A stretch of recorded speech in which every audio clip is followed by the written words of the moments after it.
guys, this live will be like a bit different if you come from like CTT Solutions. So Mike, usually Mike is speaking a lot about shooting, and we will be talking about shooting a lot too. But Mike also has a very, very interesting background regarding tactics. And I will essentially just lead through the whole question of this podcast or live and add my comments from time to time. So Mike, like we already had a call and we talked about a lot, and like a lot of people have a hard time understanding that shooting and tactics go hand in hand. Absolutely. And that in some regards, like tactics can be less important than shooting. Yes. Like the end state of all tactics is to execute the shooting piece. So it gets you in the position to best apply, combat power and the force of kinetic energy that you deliver from whatever system, whether they're tanks or, fighting vehicles or rifles and machine guns. But the goal is to get those forces in position to deliver that. So if you get there and you can't deliver that, it's a math problem. It's anything times zero is zero. It's like it doesn't work. So they're not. You can't separate the two as a knowledgeable tactician. Yeah, and it's like if we have this hypothetical question, like what should we train, like tactics or shooting? At the end of the day, it's both. But if you had to decide, like, I think the answer is pretty simple. Yeah, I think at the end of the day, like a good shooter can outsmart a good tactician, can outshoot a good tactician who is a bad shooter. Yeah, and he can win. Absolutely. I say that all the time. Is you can't tactics your way out of a bad situation if you can't shoot, but you can shoot your way out of a bad situation if you're a good shooter. And you've got a good mental process. You can shoot your way out, and that's history is replete with those where people just fought their way out of a bad situation because at the point of contact they were better fighters, and so they could break the enemy's will just by skills, even though they were in a bad situation. So I think that there is a misunderstanding of the connection of the two, okay? And that what the end state is. The end state is I am in position to shoot, and then I have to be able to shoot in a manner that can dominate my adversary. If I get in position and I can't shoot, it doesn't mean anything. I'm just putting myself in a position to be dominated by my adversary. Yeah, I think it's about like tactics. Essentially, if we think about it, like tactics aren't complicated. Like people make this, like we have to really talk about, like, I think there's like a disconnect between what's like the commercial tactics training industry and what's like military tactics training. Like there's a total disconnect because we both know that tactics are essentially simple. Like you don't need a degree in anything to understand a flanking attack. No. And I mean, to be a good tactician, like it's not about getting repetition after repetition in. Like, of course, you need your procedures, but if we are talking about real tactics, like planning an attack or whatever, it's about being smarter than the enemy. Yes. It's not something like shooting that we can actually quantify. Do we have a way to measure tactics? No. The goal, you have a great point. The goal, and this was taught to me as a young infantryman in the Marine Corps, the goal is to outsmart the enemy before you have to outfight him. Then the outfighting part is a foregone conclusion. Then that's easy. If you can outsmart him first, then you will get him to put himself in a bad position on purpose, and then your ability to deliver proper fires will dominate him. So it's like, it's the concept, the mental concept, understanding what we do to either battlefield deception or our own maneuver tactics to put us in the best position to shoot, which again, the end state is the shooting. And I can be the smartest guy on earth. Like, guys, everyone who listens, like, if I don't hit anything, it doesn't mean nothing. And like I've done some research, and there's like a lot of stuff like essentially confirming that. Like even from institutes, we've got a study by MWI or an article by MWI, which is like the live fire exercise illusion, and I can confirm that one from experience. Yeah. So the Modern War Institute, they essentially looked at live fire training exercises, and they saw like actually during live fire training exercises, a lot of people are looking at the tactics. Like, is the bounding correct? Is it done like in a safe way? Is it done in a proper way? Is the decision-making process fast? But a lot of people hadn't been looking at the marksmanship outcome. Mm-hmm. And I've been seeing that not too long ago. I've been training a unit, like doing simple peels on the range. And those guys, they thought like the issue was like something with the peels. Like the peels had been good. Like a peel isn't hard. Yeah. It's not something you need to study for. And I can explain you most techniques like in 15 minutes. Like that's it. Yeah. But what we noticed is that even like after 2 peels, we had like, I think it had been like 4 targets on each side of the range. And like there had been on one target, there had been like 0 hits. And we had like a handful of hits on the other target. Yeah. So essentially what happened is the guys did all the procedures, but there was like no fire for effect. Yes. And that's I mean, that's unacceptable. Obviously you want them when they're shooting to actually be shooting at something and hitting it. But as far as in a combative engagement, when you engage an adversary with no effect, your fires become just noise. When you shoot at someone and they realize they can't even hit me, they will do things and they will maneuver on you in a way that they should not be able to. And I've seen this real time. If one guy sticks his head out with an RPG or something or a PK and tries to fire and he gets dropped right there, all of a sudden everybody goes, okay, this is a serious engagement. Like if you stick your head out, it might be very problematic for you. Okay. And so they will act differently when you just start spraying at them and they realize that one, you're not competent, and 2, likely you're scared. Now they begin to dominate you, because the more that they aggress you, the more scared you become, because you're having no effect. You can't stop, the So we had Wiki here, a German police officer. I know him like he said we have that in every training exercise. Like a lot of people like, guys, just write it in the comments. Do you experience that a lot when you're training tactics, that people abandon marksmanship? Yeah, there is no. I've seen in the American military at lower levels, where I was in the special operations levels, it was very, very much, graded and scored, and misses off target can get counseling and can get you removed from your job. Like it's not taken lightly, because you can't be trusted to deliver the service. The point of your delivery is your rifle. And if you can't deliver, then you're of no use to us. And they recognize that, and they'll tell you that. But in regular units where they're trying to mass produce, they're trying to get people through a basically trained, basically competent infantryman. They effectively create a basically trained, somewhat incompetent one, unless they hold them accountable for where they are shooting bullets. Because aside from not having an effect on the enemy, that can have negative effects on the civil population. Now you're putting a burst of machine gun fire that doesn't strike its intended target, goes into somebody's house and kills somebody's kid. Now on the insurgency side, now you've created a die-hard insurgent, and you've been ineffective fighting the insurgents that are fighting you. So it's like there's a lot of second and third order effects to this.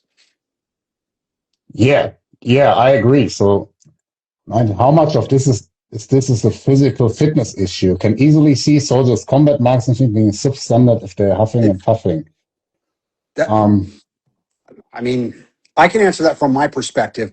It is, that was part of a lot of the training that I did in special units that I was in, to force you physically, to get your heart rate up, to get you huffing and puffing, to identify that it doesn't make that much difference. You can take 1 or 2 deep breaths and you can deliver an effective shot at, 100 to 300 meters. And so it's like this idea, that's more the individual, not accustomed to being pushed hard physically and losing their composure. I think in an engagement, like you're pushed hard physically, like anyways. As soon as you're assaulting and you're assaulting like up an hill, like you're bounding from cover to cover. Maybe you're the fire team leader and you're responsible for making connection between all those elements. Like I'm out of breath too. Like I'm a fit guy, but I'm out of breath too. But Yes. that's the point of doing marksmanship in isolation, right? What you're talking about. Because if I'm doing something isolated very well, I can also apply it under pressure. Yeah. And that is a default that people need to understand, is that you will be huffing and puffing. You will have an elevated heart rate. You're going to be in full kit, effectively doing short wind sprints. And that's not even including all of the stress of the engagement. So it's like that's by default you're going to be doing that. And so the idea that someone can't do that tells me, I think there's a level of fitness involved, yes, but also there's a level of mental preparation. Like you can calm yourself down if you want to calm yourself down. You know what I mean? And it again, when I was in JSOC, Joint Special Operations Command, we would run obstacle courses. And we had two different ones. We had a long one that was, we call the Tarzan one with ropes and, rope ladders and all that kind of stuff. And then we had the urban one, which is all I-beams and steel and chains and like you're in an urban environment. You would be shooting from the second obstacle course and you'd be scored. So we did it with gas masks on, all that, because what they want to do is inoculate you. They want you to understand that you're literally 1 or 2 deep breaths away from a good shot. But you have to have the composure to go take that deep breath, settle in, take one more deep breath, and then you can deliver. That is also a function of the training being willing, the people in charge of the training being willing to push people. And that becomes another separate topic. Yeah, I think it's another separate topic, but I think like it's worth discussing, but because a lot of people they are like, remember like those old days when people had been doing those shooting courses, like with stress resistant shooting and stress resistant stuff, like doing push-ups in front of something, in front of shooting. Like, I think that's something for later on to discuss, like in a more open conversation. But I think it's like something people still have in mind. I think the reality is like you guys, like Matt, you, Chris, you guys had been bringing up like this whole idea of hard skills, right? Like you had been entering the chat with that. And I think like fitness is just another hard skill that you have definitely have to train, but you also train it in isolation. Yes. Like my fitness doesn't get better when I do some shooting in between. Like I'm just watering it down. So exactly. You choose the skill or capability that you require, and you isolate it, and then you exercise it so you can focus on it, and then you add something on top of it. You do the shooting piece, you do the fitness piece. At some point in time, those will be put together so that you see what happens when you integrate the two. And the truth is, it should not make that much difference. It really shouldn't. It hasn't for me, and hasn't for people. Any competent infantrymen that I've ever worked with or special operations soldiers, it's had very, very, very little effect. Okay. But it is mental more than anything. You have to understand you're capable of doing it. Coming back to shooting and tactics, I think like there's like the same is applying. Like tactics, I train tactics different than I would train shooting. And like the live fire training FTX is where both cumulates. That's like only a control measure of both. Like I'm looking at, am I capable of doing both? If I'm training tactics, I usually start in the lecture room, and I will start way more time in the lecture room than, for example, for shooting. Like for shooting, I don't need a bachelor's degrees in ballistics or whatever. Like I don't need that. Like even tactics are simple. I can explain most stuff, but it's definitely less of a hard skill. We need to have like a discussion in a lecture room, explain basic principles, and then we go doing like the first battle drills. And then we're going into like, hey, how can we modify those battle drills? How can we adapt tactics? And I think adaptation is like the most important part. Understanding principles.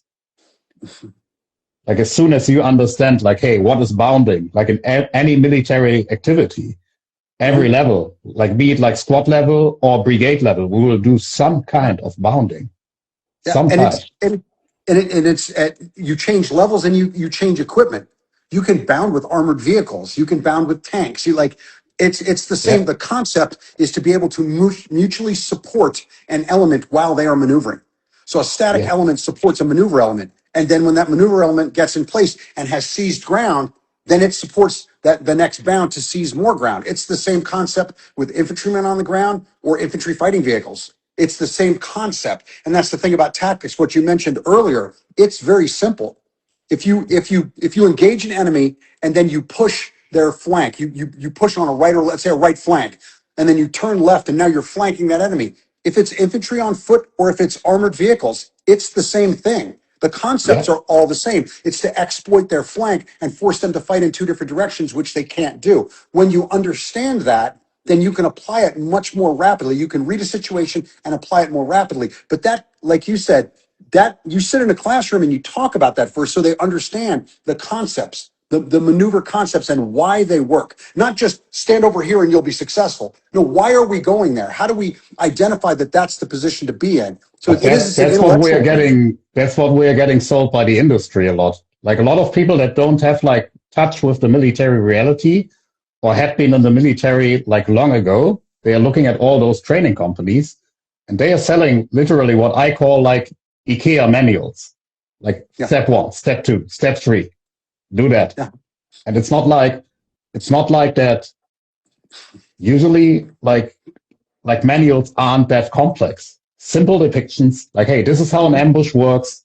There's a Yeah. base of fire, and now just outsmart the enemy, be a sneaky bastard, and apply it Yes. as good as you can. Like Absolutely. it's like asking for advanced tactics. It's like if I would ask a chess player, like, hey, how do you win a game? Like Yeah. I, It's and I think that's the advanced thing. Like you said, just jump in. The advanced tactics again. It's like it is. It's very much parallel to marksmanship.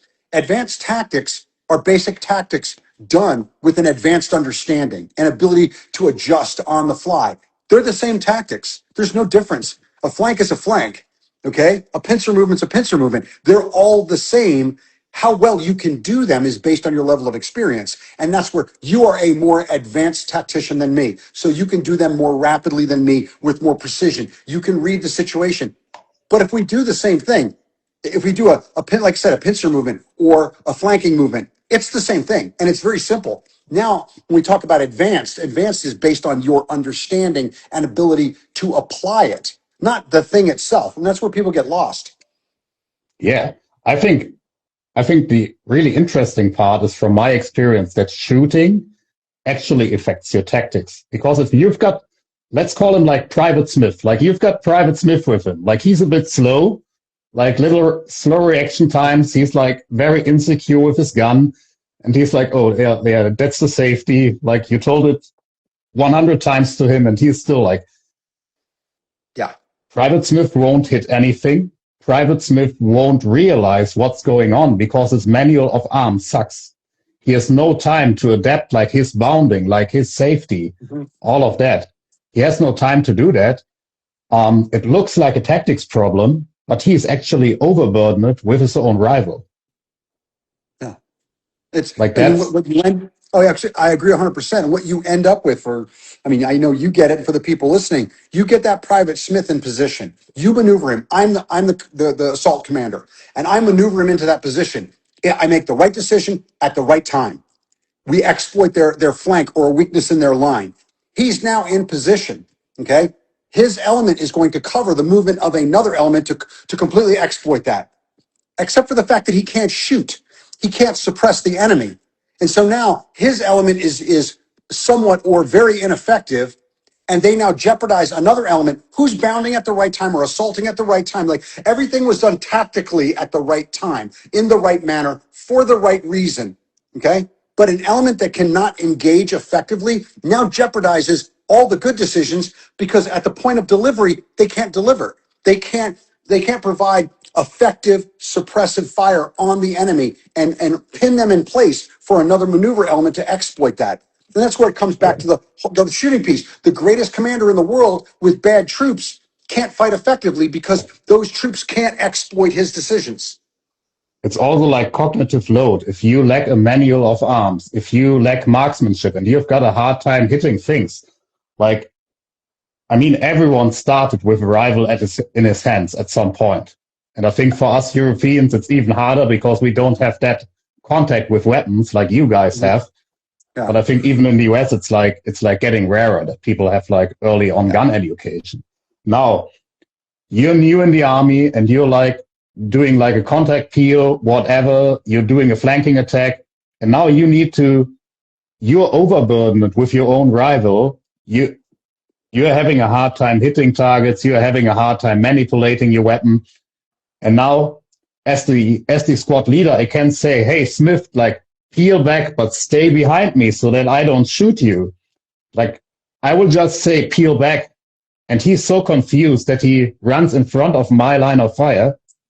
Yeah. Like that's where bad marksmanship and bad manual of arms can have an effect on tactics themselves. Absolutely. Because at that point, you now have to plan for him to do the most dangerous course of action to himself, not to the enemy. Yeah. So now I have to assume whatever crazy ass decision that you could make that would be detrimental, you just might make that. And so now he is no longer in the fight. And now he pulls you out of the fight because you have to be ready to react to him because he's run out of bandwidth to run his gun. And yeah. So he literally, his brain is seized up with information that he can't process and he becomes useless. Yeah. So guys in the chat, do you know a guy like that? I think everyone knows a guy like that. Absolutely. I think we've all seen it. Like, we've all seen it. And I think it's a very important thing to address because like most infantry units, they do more tactics training than they do shooting. Yeah. And usually, like when you start with with bad motorics, when you start with bad marksmanship, bad manual of arms, like for those guys, it usually comes down to like a senior guy, like saying like, hey, let's go to the range, let's go shooting, let's get you that gun assembled, let's get you that gun handled, and suddenly those guys perform. Yes. And that reflects back to what you said earlier. Tactics are pretty simple.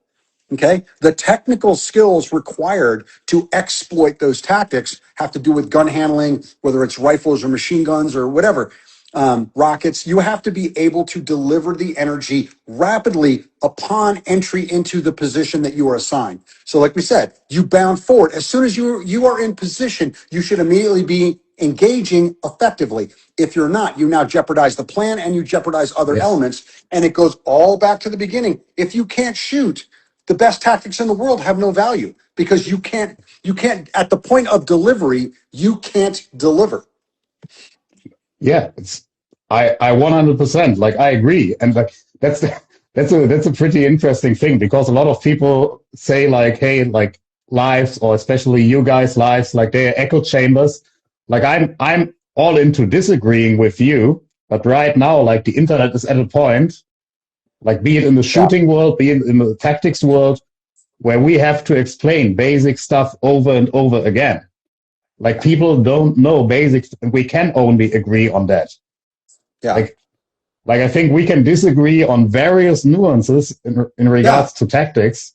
Yes. And it's fine. But it's just like in the fitness space or whatever, where you have like nutrition advice, like, hey, we won't disagree on eating like oats being good, right? So, and yet like the internet produces people that are like that.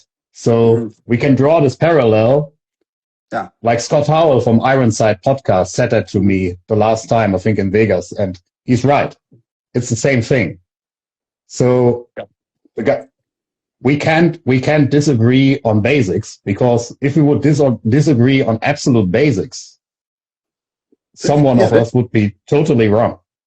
Yeah, and there's at that point there's no foundation for a discussion. We have to establish certain things that we both agree are true.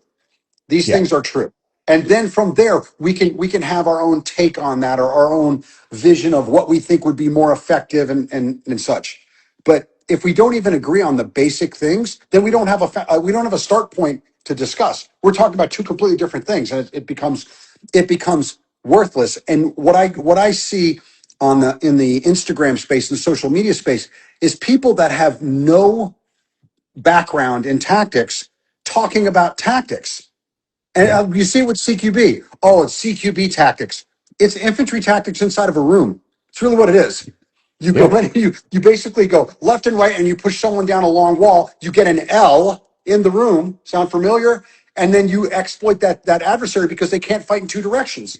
And so It's we're a doing infantry tactics on a compressed time schedule because we're in a confined space. But all the principles apply. And if you understand that, again, you can go from CQB to freaking tank warfare, and it's drawn out, it's larger, it's different weapon system, but the same principles apply of you will see maneuvering a at the lot point of of contact. you will see a lot of L's. Simple as Yes, that. You and because it works, and it's worked with every type of warfare that there is. Every type of warfare. You can go to naval warfare, and it's not just online fighting each other. They're trying to effectively force an L so you can't fight in two directions. But again, back to what we mentioned before. If you don't understand classic tactics, okay, then you have no seat at the table because you don't have an opinion that's based on anything but what you see. Okay, I look at it historically. We talked about it before. Historically, what tactics have worked?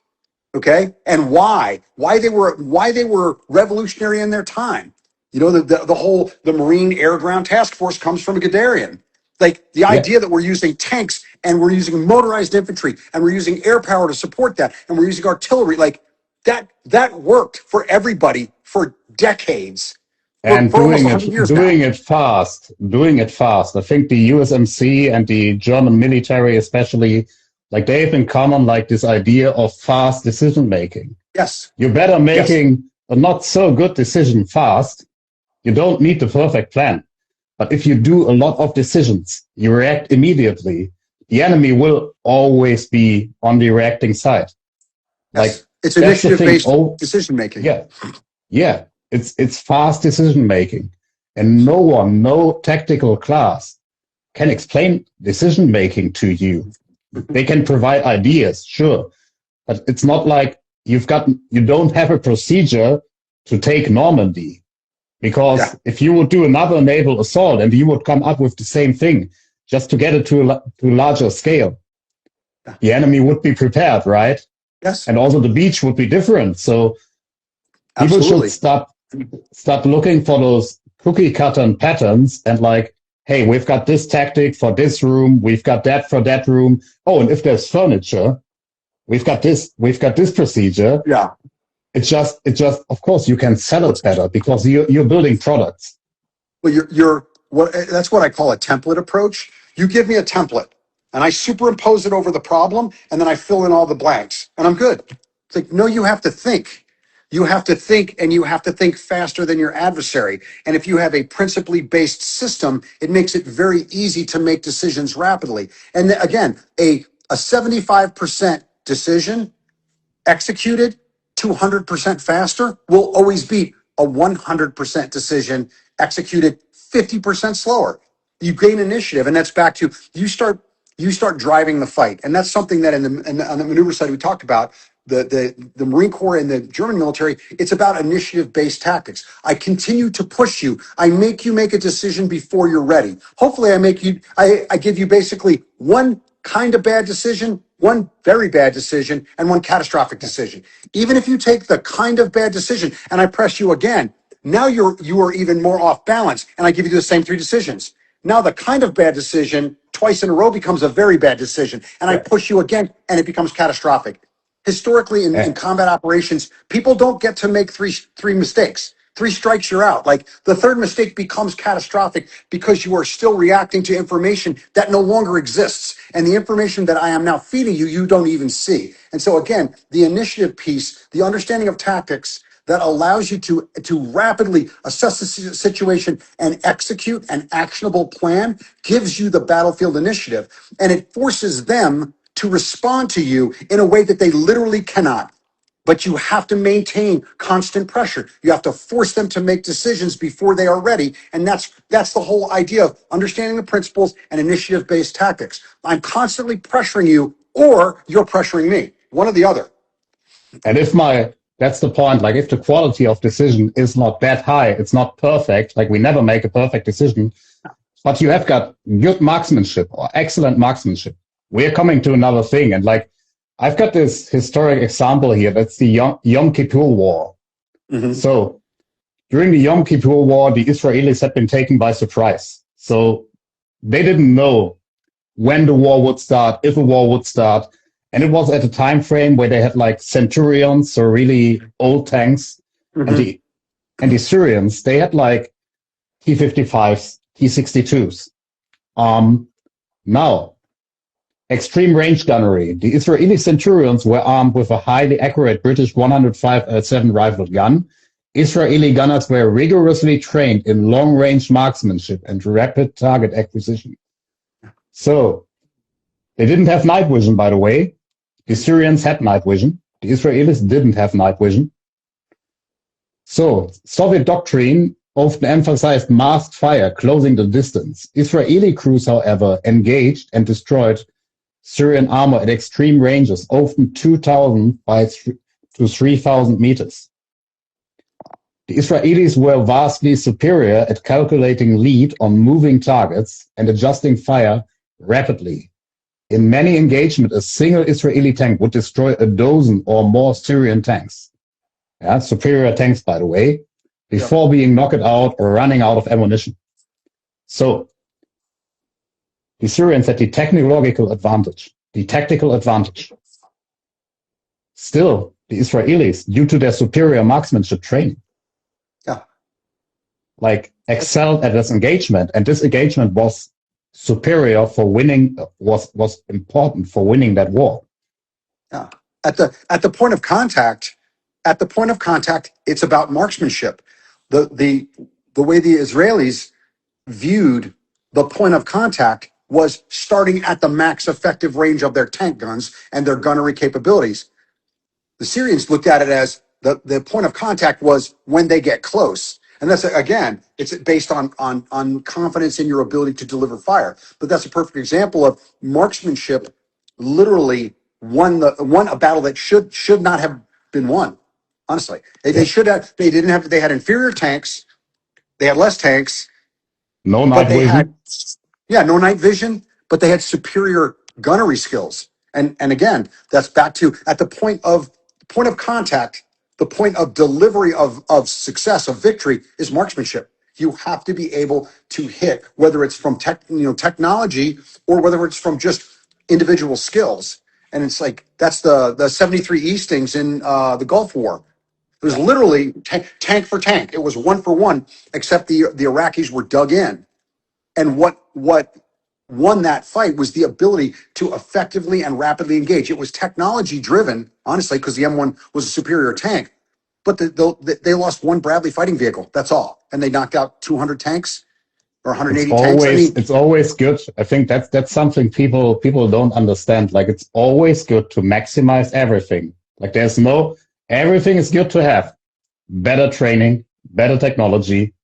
Mm-hmm. Like, that's the reason why the US dominated most near-peer conflicts, or all near-peer conflicts, like in the last 70 years or so, because there was always this, okay, we need better marksmanship, we need better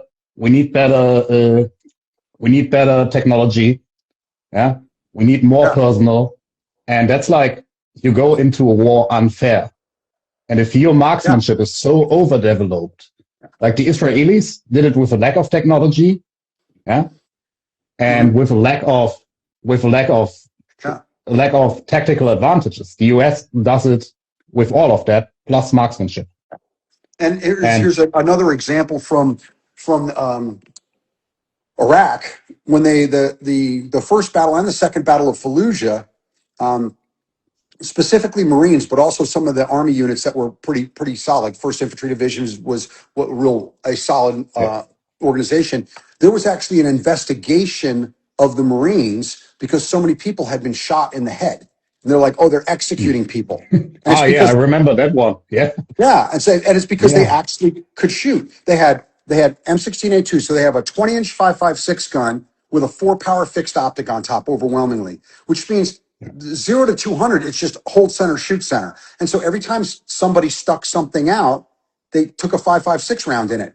And so they were just marksmanship alone gave them an advantage by holding elements in place, neutralizing them, permanently, or holding them in place. They could literally shoot so much better because it had been reduced. When you get you get in urban warfare, it's you hug the enemy. Now we can't use air, we can't use supporting fires. It's just soldiers fighting, insurgents or whatever you want to call them, or soldiers fighting soldiers. Now it comes down to the marksmanship skill as much as it comes down to the ability to maneuver. But the ability to maneuver without marksmanship skill is ineffective. And so, like, there's another like vignette. There's a battle where it was so disproportionate and so surgical in the engagement that they thought that there was something bad going on. It's like they could just shoot. It's just another proof that marksmanship, like, guys, marksmanship is like so important at the tactical level. Yes. It's just not looked at the proper way, because guys will still say, "Oh, yeah, your shooting doesn't matter if you can't do land nav or whatever." Like, that's one of my favorites, because, like, honestly, you don't need to train land nav a lot. Like, I think, when did you go out the military, Mike? Like, when did you leave the military? I left the asymmetric warfare group in 2006. So how many land nav 2007. classes? Yeah. How many land nav classes did you take since 2007? None. Okay, would you still consider yourself to be able to navigate with a map? Oh, absolutely. Absolutely. Yeah. Yeah. It's not It like doesn't ever change. that. You don't have to constantly dry fire land nav. You don't have to constantly get reps in. Like, that's a cognitive skill. Mm-hmm. It's a cognitive skill. Once you understand, once you understand terrain association and you know how to shoot an intersection or a resection, you know how to, like, I read terrain with my feet even at night. If I'm on the west side of a slope, my feet will be slightly angled. I'll feel it. I feel it when I walk. Like, it's experientially driven. But once you know it, you know it. Like, it's not. It doesn't take a lot of retraining. I can, like, for me, when I wasn't enlisted, it was like, I was horrible at the beginning at land nav. And it was just one moment of understanding it. And I was like, hey, okay, I'm pretty good at land nav as soon as I understood it. Yes. So the thing is, it's just a purely cognitive skill. Like, there's no highly repetible motor skill involved in calibrating a compass. Yeah. Like, it's only cognitive. And you won't forget about it that fast. But if you wouldn't have shot a gun since 2007, Mike, like, would you still be able to teach classes? No, I don't think so. Not at a level of competence. No, it is a much more perishable skill, which requires more maintenance. Again, I mean, radios, field expedient antennas, and all that. Once you understand radio wave propagation, you can set up a field expedient antenna, and I can do it now. I understand it, but it's like, I don't have to keep retraining on it. But if you don't, like I said, if you don't shoot for 5 years, your marksmanship skills will degrade a noticeable amount, and they are extremely critical. And I think that's the whole point. I mean, us talking about it, people don't realize. Again, I'll say it 20 times, 30 times in this live. The point of delivery, at the point of delivery, your most critical skill will be marksmanship. Yes. Like, you can be 70% in the tactics part, and you'll still have a pretty darn good solution. But if you're 40% in the shooting side, it doesn't matter if you have a perfect solution. You can't exploit the situation. And it's not hard to be good, like, at the tactics side. Like, tactics, if we train tactics, like, as said, like, the theory, the cognitive part, like, for each individual maneuver, let it be like 15 minutes. Okay. Like that's like when I train tactics, like I try to do it on a terrain sand table. I try to do it on a whiteboard. So we've got 15 minutes. Then we get like the repetitions in to understand the basics. And then people usually get the basics. And now we change some stuff, like bounding in another direction. Okay, guys, that is the principle. Now apply it. I would do it that way. So we bound back that way, or we bound to the side, soldier by soldier. So we're getting like a basic idea of how it works. That's like the cognitive part, and this is done pretty fast. Now there's another learning layer, which is like the affective layer. So the effective understanding of something. When you do like a field training exercise and you're going out and you've got opposition and you make experiences on the way, like your tactics knowledge will increase, but it's not something you can do by repetitions. You do it by experience. Oh, I've been in a situation like that before. So that worked. Yeah. And you're also getting faster in decision making maybe, but actually tactics, aside from making experiences and understanding the principles, is like really kept by your intellect.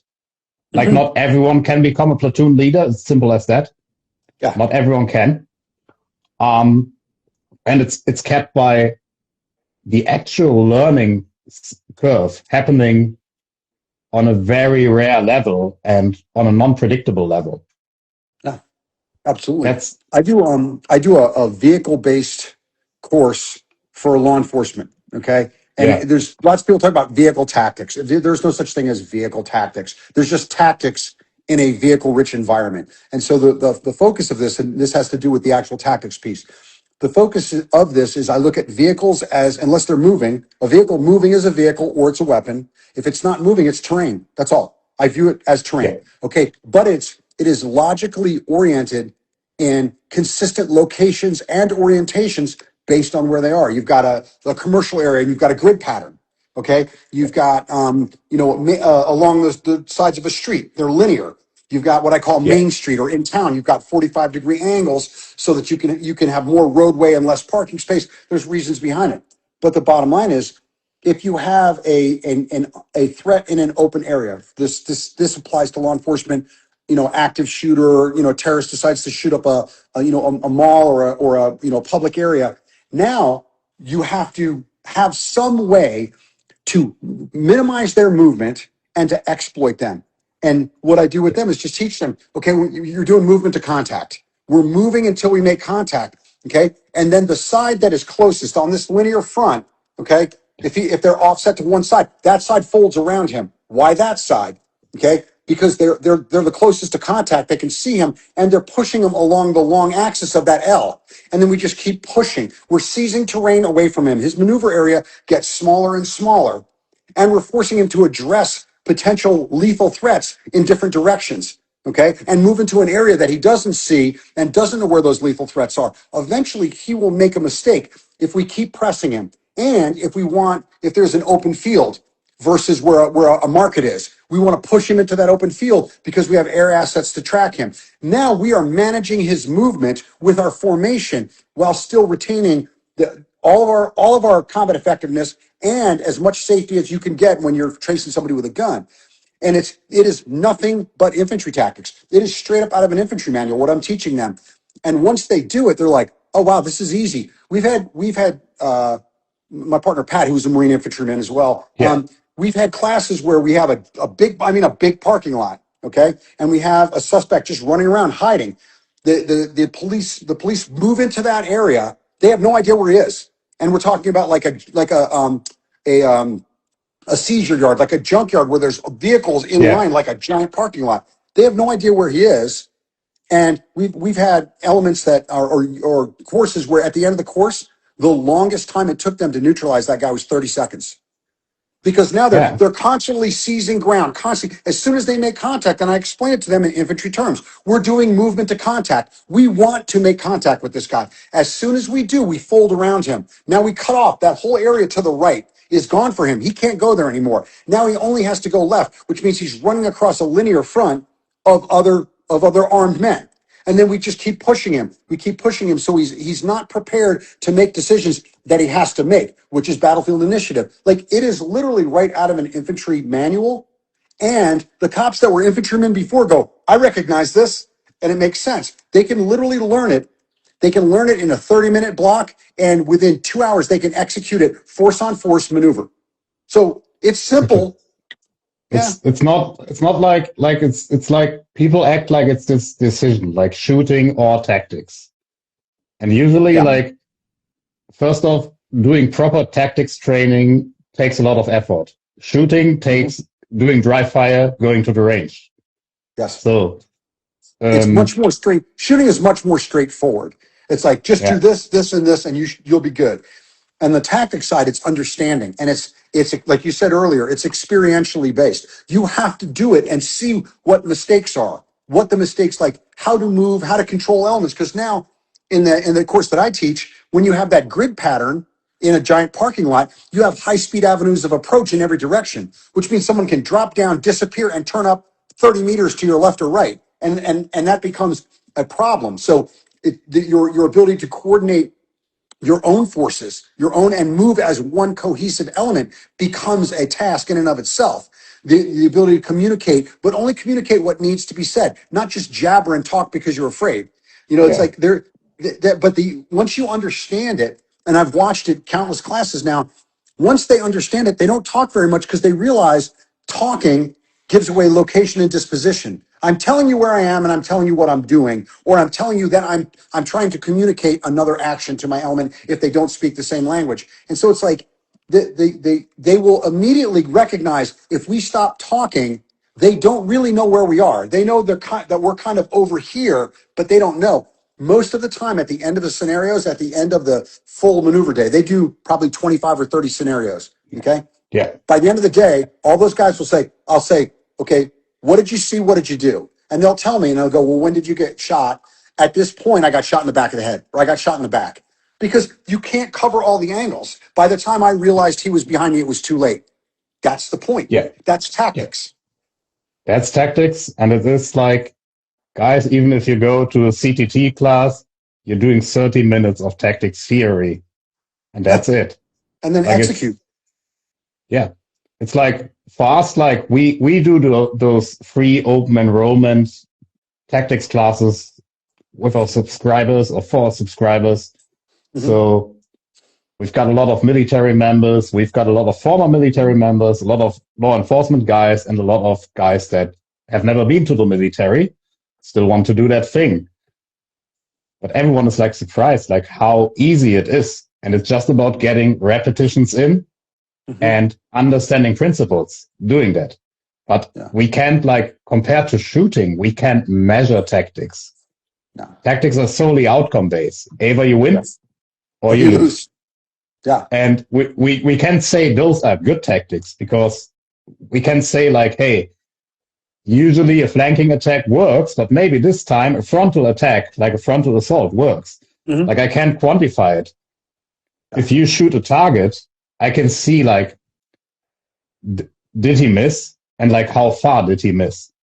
So it's measurable by many factors: time, space.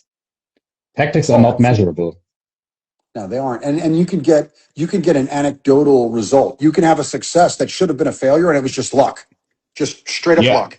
And people, and that's where, as an individual, you have to be honest and go, I just got lucky. I got lucky. And I've had instances in my career operational life where I've been like, I was just lucky, just straight up. Because I tell guys all the time, and I think it's really hard for people to grasp it emotionally. Sometimes the good guys don't win and the bad guys don't lose. That happens. Bad things happen. Some people are more talented than you expect, and some people are less talented than you thought. But the bottom line is, if you take it seriously, you've got a much higher likelihood. And by taking it seriously, you understand the order and the precedence of skills, why it's important to be able to do certain things. And don't give yourself a false sense of security, because I know tactics. I'm a master tactician, so the shooting part will take care of itself. It's like, no. Oh, not true. As you said, like, luck is a predominant factor for tactics and battlefield survival. Like, Yep. I personally Oh, yeah. like my first combat dismount in Afghanistan. Like Hmm. I shit you not, my foot was on an RPG with a wire attached. Like I was like looking, like I wasn't even looking down. My platoon leader did look down, and he said like, "Hey, dude, look at your feet." And I was like, "Shit, Yeah. Yeah. It's like, I'm oh, still wow. here." So that was a disposed IED, but we had Hmm. to disembark during combat. Like that was the first Yeah. time, and I was like, "But Yeah. shit like that happens." And Yeah. you, Absolutely. I laughed because I heard a cap fire on a bulk IED under our vehicle and it didn't go off. It's just luck. I shouldn't be here. yeah, They got me, yeah, but they didn't. yeah, And it's like, yeah, that I would look at whatever mistake was made. Maybe their technical skills were bad, but the cap didn't have continuity. It didn't fire, just like RPG didn't go off. It's just luck. yeah. And it's hard emotionally for people to deal with that. And the way I dealt with it over there, and it's probably the same way you did, is I just disregarded it. It's like luck is luck. Yeah. It breaks in both directions. And you know what? It's a math problem that everybody wins and everybody loses at some time It's a fun because life story, is and that's math to me. why I think a lot of people they are looking at a lot of overcomplicated tactics, and when you look at and this closes like the loop to a next chapter. It's like Hmm. they're looking at they're looking at survivability first. Like that's the first Yes. thing. Like what's the safest tactic? Like not what's the tactic that lets me get rounds into target the Yeah. fastest. What's the safest tactic? Yeah. Like hey, like you see those CQB experts on Instagram or Reddit, like analyzing like every video. Oh, you forgot to check that corner. You could have been that. Yeah, but you're not. Like like you Yeah. It's, like it's war is dangerous. exactly. It's the desire to make an otherwise extremely dangerous and lethal event safe is almost childish. No, it is childish to me. It's dangerous. Yeah. It's extremely. Anytime you have a bunch of men with guns fighting a bunch of men with guns, you know, certain things happen, man. It's like that's the way it is. Sometimes they're purposeful, sometimes they're random, but they still happen. The desire to make it safe is just like I said, it's childish. And we look from like the big three: surprise, speed, and violence of action. In those three, there isn't anything about safety. It's like, hey, No. you do what you can to be as safe as possible, but you gain the element of surprise. You exploit the target with speed, and violence of action being the violent execution of a plan, aggressive execution. That's the best way to And be safe. for the self-proclaimed tactics experts out there, like I know you know the warfighting tenets, they're a bit more, and there's security, but security isn't safety. Like security is there to secure the success of the operation. It's not for your Yes. personal safety. Here's there's a little thing that I came up with when I was in the asymmetric warfare group, but it's just a way things that I figure you manage in an engagement, and it's almost intuitive. But time exposure, which is the amount of time you're actually in a dangerous area, a combat area. Physical exposure, how much of your element is exposed at any given time, noticeably to enemy fire. It should not be everybody, but there should be elements in bounding or maneuver, okay, that will be exposed. You have to manage that. So you got time exposure, physical exposure, security exposure. And the way I explain that is just because I have guns in all directions doesn't mean I can't get shot at. It just means hopefully I can shoot back really rapidly. Okay, so you got You time exposure, physical exposure, security exposure, and the last element is control. Control has to be optimized. If I under control an element, then I've under controlled it, and now bad things happen because people are out of position. If I over control an element, now I slow them down radically and I take their initiative. So I've got to have the balance. And to me, the balance is always a little bit on the less control side because as soon as things happen, I will try to exert more control and I've got a little leeway to still be effective. If I'm already kind of over controlling the element, all of a sudden I smash it and it becomes slow and awkward. People start waiting around for orders and I steal their initiative. So it's like that's I'm sure you know that like less control. I think like we Germans we have like pioneered that concept with mission type tactics, which is yeah, like we don't have battle drills in the usual sense. yeah, Like it's about adaptation, and I think you're spot on, man. It's like if I micromanage every trooper, like I yeah. don't have time to care for the commander's intent anymore. No. And you can't see what each trooper sees. He's No, going to make the decision. If you trained him correctly, he will make the best decision to accomplish the mission in the most safe way he can. So I'm going to accomplish the mission. This is going to be the best way to accomplish it and keep everybody as much as we can uninjured.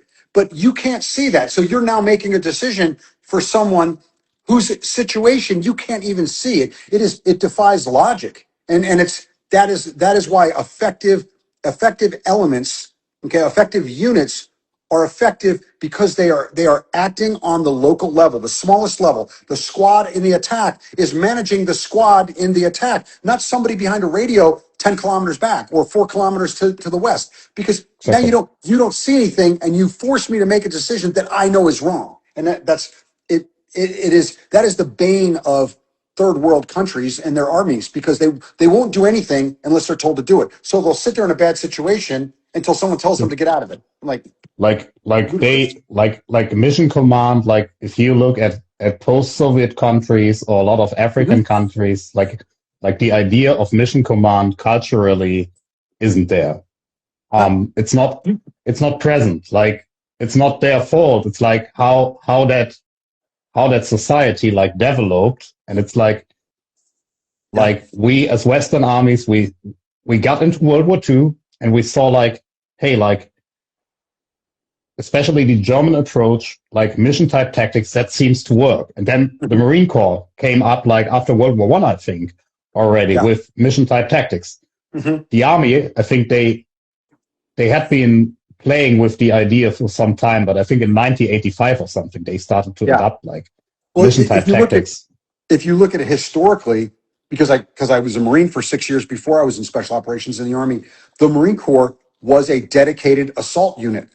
And so they realized that it benefited them at the local level to give more initiative to those elements, because they could see what was happening, and properly trained could exploit that. The Army was still Yeah. looking at bigger, Cold War kind of move a whole battalion here, move a whole battalion there. They just wanted to make sure that everybody got where they wanted them and had their guns pointed in the right direction. And it's like, that's why you look at the nature of certain types of units, and you like the Marine Corps as a large unit does that. The Rangers do that. The 82nd does that. The paratrooper units, or the Ranger units, because they're always functioning effectively behind enemy lines, outnumbered. And so they have to be much more effective, because they just don't have enough ass to them. They don't have enough combat power to squander any of it. And so they have to be able to focus firepower and make their actions as effective as possible without higher guidance. And this is like the final testament that simple tactics work because you can adapt them very fast. Everyone can understand them. We're not building like an IKEA manual. We're not doing like some fancy, Yeah. breakdance CQB techniques Yeah. where your squad leader has to watch every step. Like we remember Private Smith, like Mhm. he won't be able to do that in no kind of way. And No. like it's better to train him in shooting first and foremost. Yep. And now we're going like to the next, Yeah. let's say, chapter of this whole thing. Mhm. Like this chapter, like in my notes, I called it shooting versus tactics. If in doubt, shoot. So if in doubt, do shooting training. Like that's Yeah. like what you should do. Now we go through like like the impact on Mhm. scale of marksmanship. Like Mhm. I think a lot of high-ranking officers, and I think we have listeners up to lieutenant colonel here. So a lot of them. No, not you, Stefan, because you know if you're listening, because I know you're an IPSEC shooter and you know that shooting is important. But Mhm. a lot of people in higher ranks, they look down at shooting. Mhm. Um, let's go back to an Israeli example. Like one thing that's like right in the middle of the text is like they destroyed more tanks with less ammo. Mhm. Shooting serves your logistics Yes. very, very well. That's I know we talked about it on the phone before. When I was in Yeah, Iraq out with the Marines, I had 5 magazines. I had 3 across my chest. I had 1 in my carbine, and I had 1 on my, like a speed reload if I really need to reload fast. And that if I did use that, I would always backfill it when I had a chance. So I always knew I could go. That was my fastest reload. But I had 5 Yeah. magazines, and I had one of the Marines Yeah. like, "Wow, you're traveling kind of light, like only 5 magazines." And I said, "Well, let's do some math. Okay, 30 rounds a magazine, because I load my magazines to 30 rounds, not 29 or 28. But 30 rounds a magazine, 5 magazines. Okay, 30 times 5 is 150 rounds. 150 Right. rounds. If I fire 5 rounds at everyone I saw, I effectively, or I actively engaged 30 combatants on the battlefield.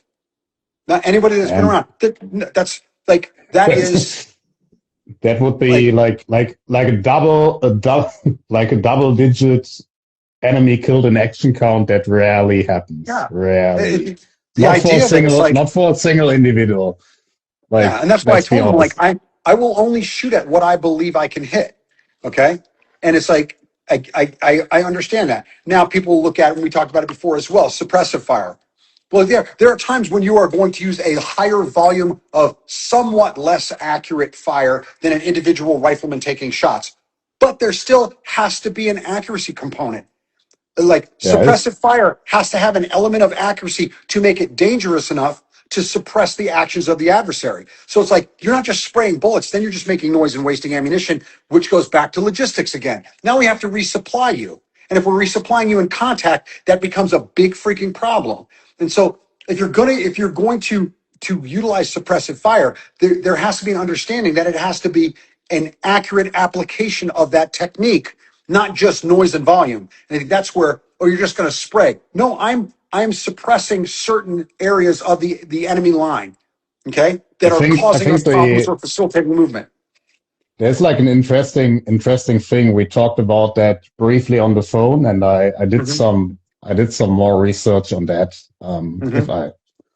I did that before, but wasn't sure if I remembered it correctly. So the US Army has like an interesting marksmanship journey. Like back in World War One and World War Two, it was like a cult of accuracy. Like Mm-hmm. everything was geared towards the one single accurate shot. It was also called Camp Perry mindset for some shooting competition that was Yep. held like Mm-hmm. on a regular basis. Now this also goes very very hand in hand with a lot of our science-based tactics friends, because we will see that science does not always equal realism. Now, Yep. after after World War II, some guys looked into engagements, and they thought like would be shooting less would be superior because they would be wasting less rounds and because Mm-hmm. they would be more accurate. The reality, however, was that who shot more rounds did win. Mm-hmm. And this resulted in a degrade of marksmanship in the US Army, because after that, they hadn't been interested in single shots Yep. anymore. Yep. Korea was already a disaster in terms of marksmanship. And in Vietnam, with spray and pray, it got even worse because of one study, and they looked at it with only one aspect, which was amount of rounds fired. But they didn't look at accuracy in any Mm-hmm. kind of way. And I think the current doctrine when it comes to army marksmanship development is accuracy of volume.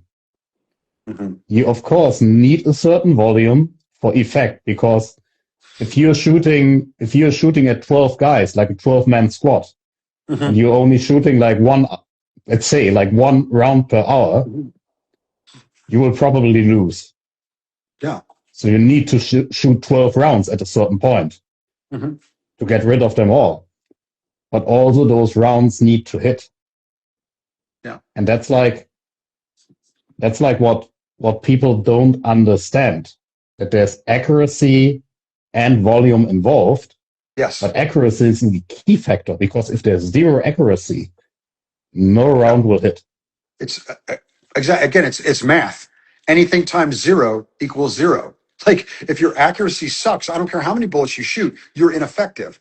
And then on the other side, if I don't shoot enough to engage the number of troops that are available to me, then it's still ineffective. I still have an effectiveness rate, whether I shot 200 rounds and had 2 bullets connect, or I shot 2 bullets and had 2 bullets connect. There's still 10 more combatants there that I didn't neutralize. So again, there's that balance that's going to lend itself towards a higher volume of fire, but still with a good level of accuracy. I think the concept, the IAR concept in the Marine Corps, the M27, which is just a 416 basically, that along with a variable magnified optic on top, is an attempt to bridge that, and understanding that, hey, we can have volume of fire, but it has to be volume of accurate fire, or appropriately accurate fire. And that's, to me, that's the understanding of that. It's not one or the other. It's a combination of the two that is tailored to a specific target set. This is my target. This is what I need to be able to deliver. And it's still back to manageable accuracy. What am I capable of delivering at the point of delivery that is required? Yeah. And if we go down to a topic of logistics, if you are carrying like 20 max on person and no round hits, that's a bad day, because you're carrying 20 magazines for nothing, essentially. They're not an asset for your squad. And we're going back to accuracy again. And like, I started this way myself. I think I carried like 12 max or something in the early GWAT days, and it's got less and less like over time, because it's just like, hey, if you hit like all the time with, or let's say every 5 shots, as you said, like that's already a lot of rounds. That's a lot of damage to an enemy. Yeah. And it's so, when you look at it logistically, you look at 20 mags is what, 21 pound, 20. It's a half kilo. 1.01 pounds plastic. It's like freaking 10. It's like 10 kilos basically. And so one AR mag is 500 grams, which should be like, it's a half kilo. Yeah. So you look at it, 10 kilos. That's and if you don't use half of that, that's water, that's batteries, that's other things, or just less weight for you to carry to be able to maneuver faster. It's like you're carrying, so you might as well be carrying that much food. I don't know. Like, it doesn't make any sense to me, because now you're heavier and slower, and you're not going to use it anyway, because you're not going to be able to see enough combatants to use that. I will have like, I don't know, like on a day in the field, I will have like a Cliff Bar or something. Of course, if you're out for longer in reconnaissance or whatever, you need to eat more, that's sure. Like if you're doing long range reconnaissance or even like a regular reconnaissance mission, you need to eat more at a certain point. But for a regular infantryman, for an assaulter, like have that Cliff Bar in your pocket or whatever, and you're good to go. Like you don't need tons of food. And the same goes for ammo. You're a logistically supported element. If you're a recce element, you're not. You're on your own. Whatever you carry is what you have. Whatever ammo, whatever water, whatever food, whatever batteries, it's on your back, or it's in your vehicle, and that's it. And so it's like, now you start, if you start, even if you load out on a vehicle, every kilo is fuel. Every kilo is water. Every kilo is ammo. So if you're carrying ammunition that you don't need, that's fuel that you can't carry. That's range that you don't have. Like, you start, like, I know there was back where I worked in the Army, there were some guys that pulled 50 cal, like M2 50 caliber machine guns off of vehicles, and they put Barretts on there. And they put Barrett 50 cal, because when they were shooting, instead of firing a 10 round burst of 50 caliber ammunition, they fired 2 or 3 rounds and had more rounds on target.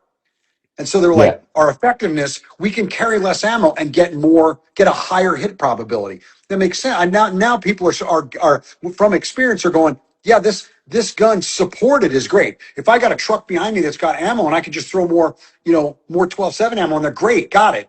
But if I can't, all I have in that vehicle is all I have available to me. And so now you start to manage weight. You like weight as through the prism of effectiveness. Is this weight going to be effectively used, or am I going to be sitting on a bunch of ammo and not have enough fuel?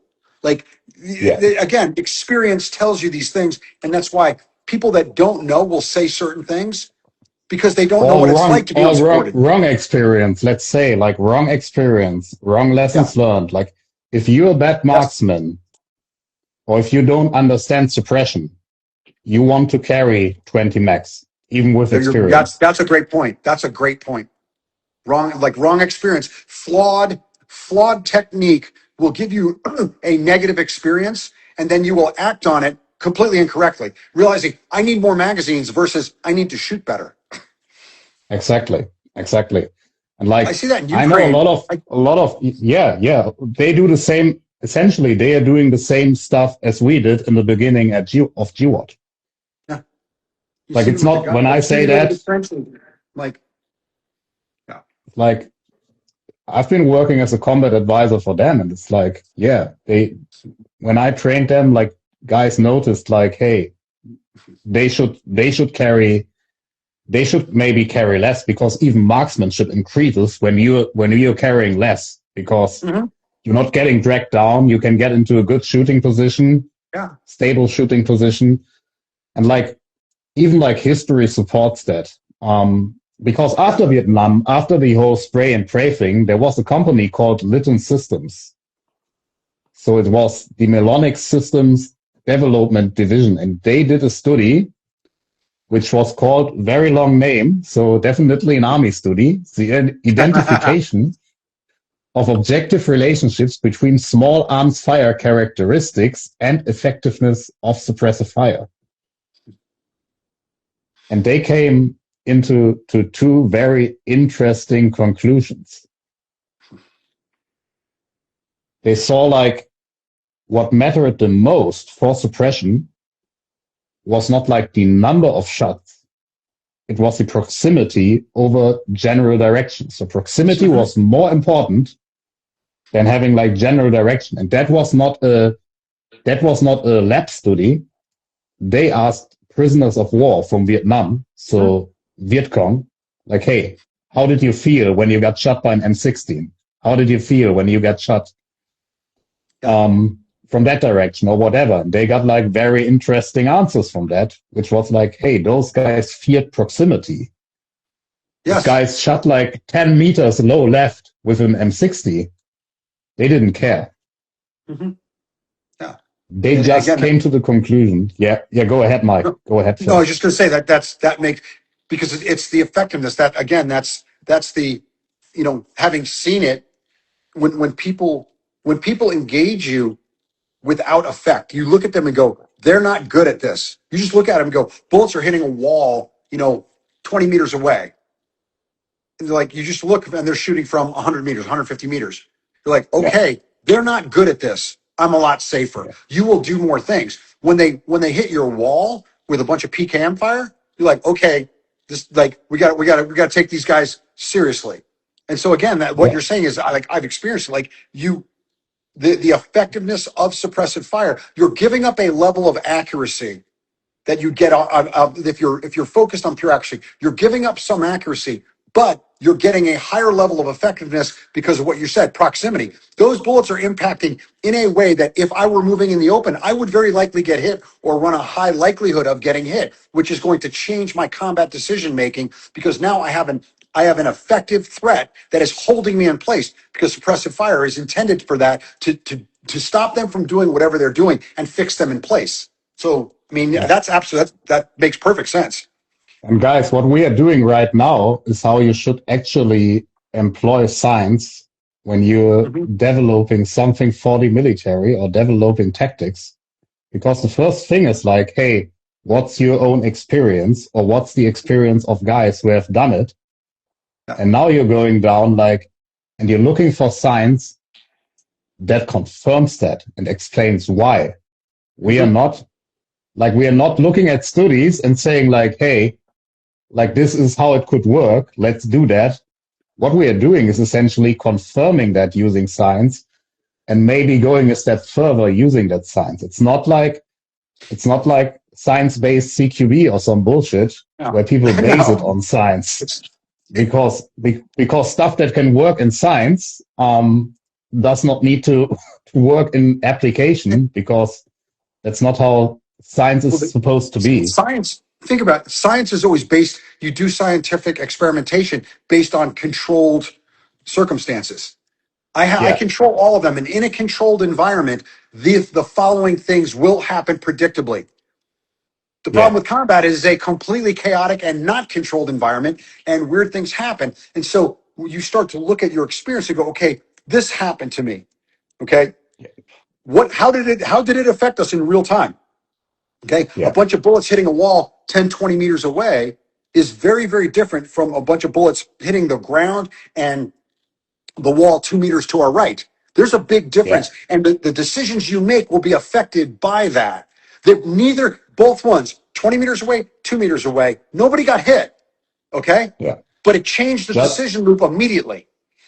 Just because I read like 3 studies on the breeding behavior of birds, I will go out and tell a bird how to fuck, right? Yeah, exactly. That's not the idea behind science, and I think it gets abused by a lot of actors in this area. They're saying like, hey, this solution is science based, but what else is it based on? Yeah, and science, again, that's easy to dispel because science doesn't take into account there are other factors because it's a controlled environment. Take away that control in the environment, which by default in combat is gone.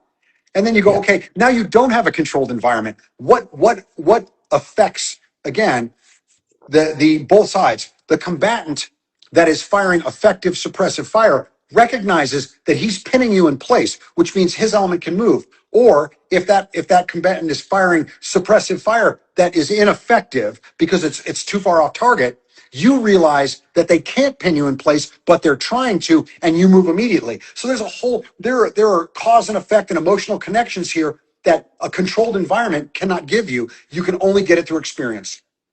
Exactly. And we can only use studies to continue some lines of thinking and explain like, hey, because they said like, hey, volume equals pressure, but proximity equals like 90% of suppression. So again, it's volume, or it's accuracy of volume that plays a role. So you can definitely suppress a target, except it's like, I would say like a closed-in jungle environment or something like that can be a big difference because you can see shit. Yes. Yeah. It's visibility and proximity to the threat. Your visibility is almost zero. I spent a ton of time in the jungle early in my career as a reconnaissance Marine. You can't see anything. You can't see. Sometimes you can't see literally. You can stick your arm out and your hand will disappear. Like, so the idea that you can have suppressive fires, that becomes directional.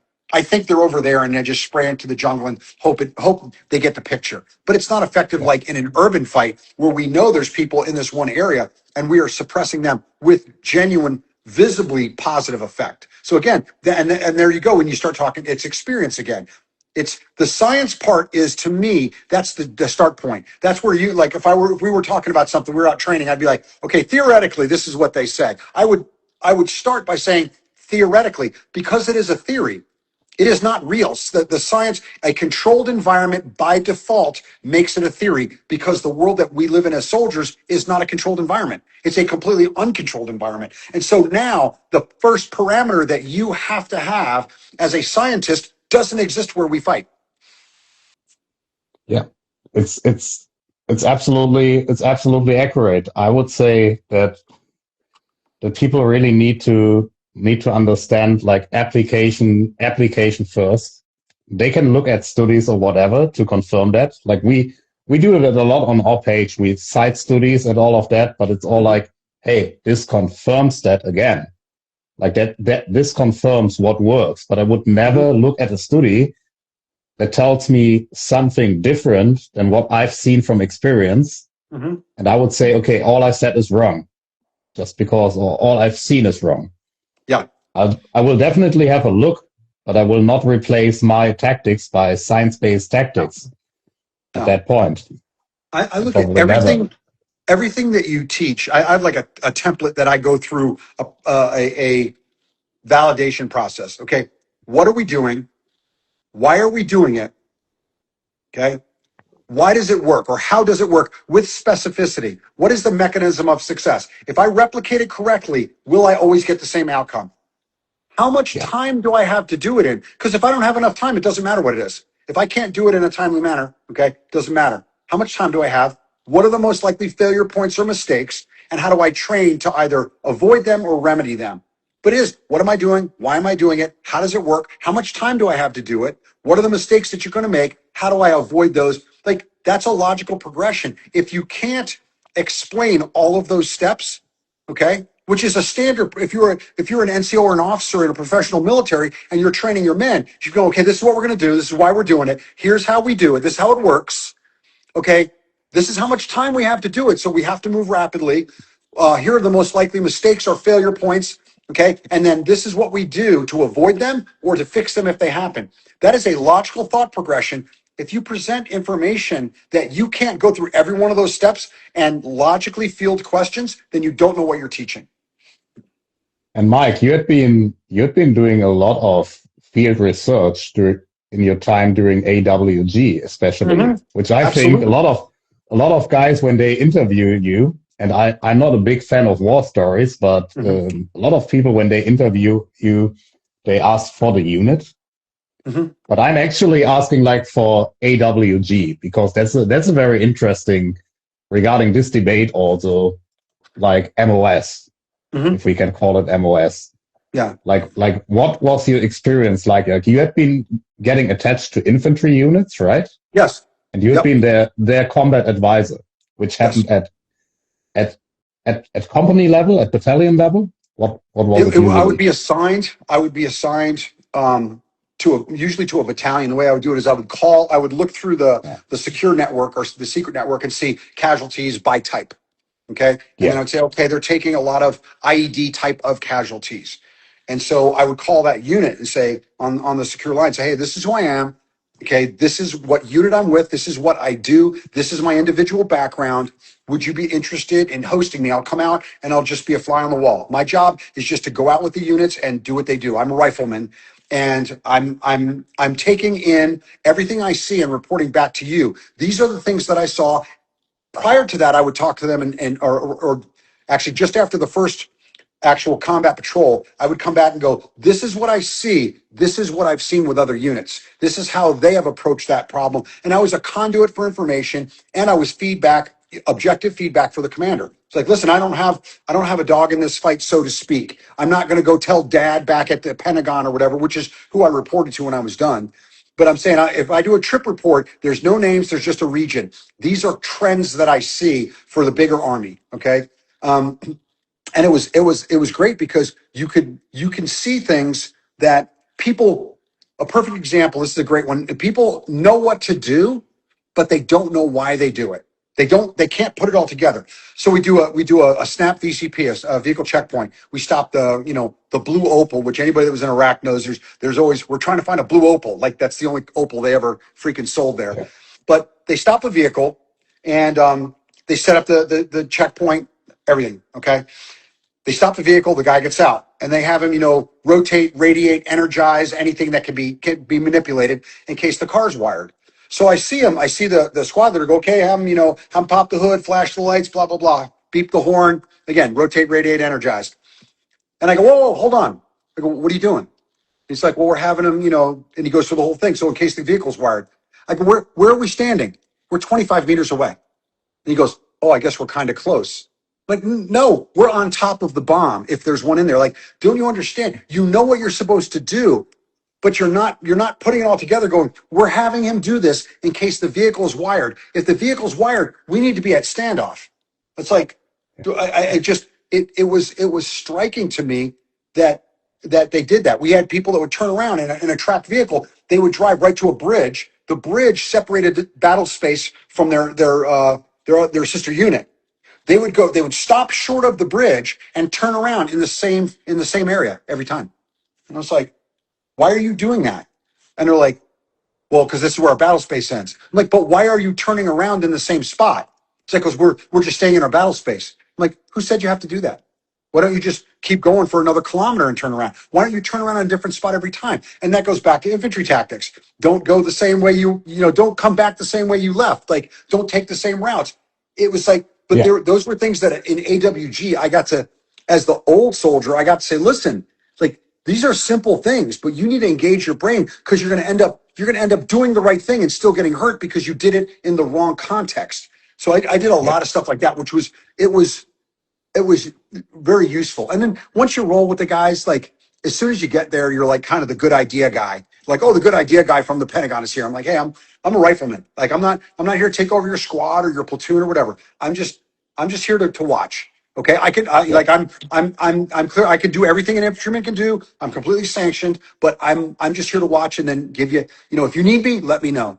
But it was I think at the end of the day, as a combat advisor, it's always like the NCOs and like the battalion commander's decision if they want you to be like an active part or if they want you to be what I call like an animal photographer. If you like, hey, don't interfere. Okay, we'll just take notes. All good. Mm-hmm. Like we report back without any names, but like, hey, maybe you can harness some experience. Maybe you can harness some good advice. It's up to you. Like I've had both. Yeah, I've had both. I've had people just say, "Hey, just stay over here. You just watch and whatever." And I've had other commanders go, "Hey, what can you do? Like, what are you allowed to do? Like, can I integrate you and your experience as part of my element?" I'm like, I can justify that. Yeah. Okay. So you get both. You get the ones that are afraid you're going to tell daddy that they did some things wrong. And you get the others that go, holy shit, here's a guy with a bunch of experience. Let me use it. Yeah. I think, guys, if you're interested in more of that, I think back on Soldier Systems, there's at least one article of you like on being a combat advisor, which I think is pretty great. Just look that up on Google, Mike Pannone, combat advisor, Soldier Systems. Like Mike did put out like a lot of interesting articles there. That's where I first heard your name, by the way. Like, oh, cool. Yeah, told you that before. Like, I think back in 2009 or 2008, I think. Yeah, it was shortly after I got back. I was like, and I was like, see, as I already told, like, I was seeing like, hey, this guy does a lot of different stuff than like, for example, the MacPool guys or whatever. And from that, I was like, hey, that's more serious. And I was asking like, Travis Rolfe, like your former roommate in SF, I think. I was asking like, hey, who would be like the best instructor if I would go to the US? And he actually named you. And I was like, hey, oh yeah, he is definitely. He's he and I were roommates when we went to the Special Forces qualification course. Yeah, he told me. He told me. Yeah, it's great. I just saw him at SHOT Show. It's just such a great guy, ton of experience. Just like, yeah. I saw him too. Yeah, he's a good dude. Yeah. Funny how small the world is, man. Funny how small the world is. If you're in that circle, I've run into guys from the Czech SOG that I've trained with. I've run into, Grom guys or, Bundeswehr guys. Like it's a small circle at the top. It's real small, which means you also can't be a bullshitter. You have to be a real person. Otherwise you'll get. That's the point. And it's like if you go into those serious training circles versus those pop training industry circles, like it's a different world, guys. Yeah. Like stay with serious training, which is like my surprise question for you is, Mike. Like, did you do anything like what are 3 things you changed in your shooting career? Like you did offer training since when? Like since commercially? Since 2000 and probably 8. Yeah, 2008. Right after I left AWG. Yeah, I think that's why I read your articles back then the first time. So, Mike, in 17 years, is there anything that you did regret doing that you wouldn't do nowadays, or that you would be highly ashamed of doing in terms of training? Like I trained, honestly, like back in 2008, I did like this whole scan and assess bullshit. Yeah, I did a lot of basically like officer survival based. Like I did a lot of pistol shooting that like how to access guns one-handed and do one-handed reloads and shoot a bunch of stuff that it was a one tiny slice of the shooting piece, but it became something that I got really well known for. I also spent a lot of time teaching a really detailed rifle malfunctions block that was like half a day. Okay, and it came from a foreign weapons course, or I called it a non-standard weapons course that I taught to a bunch of military special operations units right after I left AWG, which was like AKs, PKs, VZ-58s, G3s, G36s, like the manual of arms, how to identify a manual of arms, what the common out, all that. So I integrated the malfunctions piece, and it was a big detailed block. And I look at it now, and I'm like, I look at it and go, what a waste of time. Because now I can teach you tap rack, replicate the loading sequence. If it doesn't work, unload the gun, make sure it's clear, reload the gun. When you reload the gun, it's tap rack. It's that simple. That's all there is. Whether it's a machine gun or it's a rifle or a pistol, I replicate the loading sequence. If it doesn't work, I unload the gun, I make sure it's clear, and then I reload the gun. I can teach my daughter, who's 17, how to do that in 5 minutes. And so now I look at it, it was like I overcomplicated it. And the more people thought, wow, that look what he can do. He can do it blindfolded. He can do all this shit. And it was like, it was useful, but it wasn't nearly useful enough to give it that much time. And now I could get the same product in 15 minutes.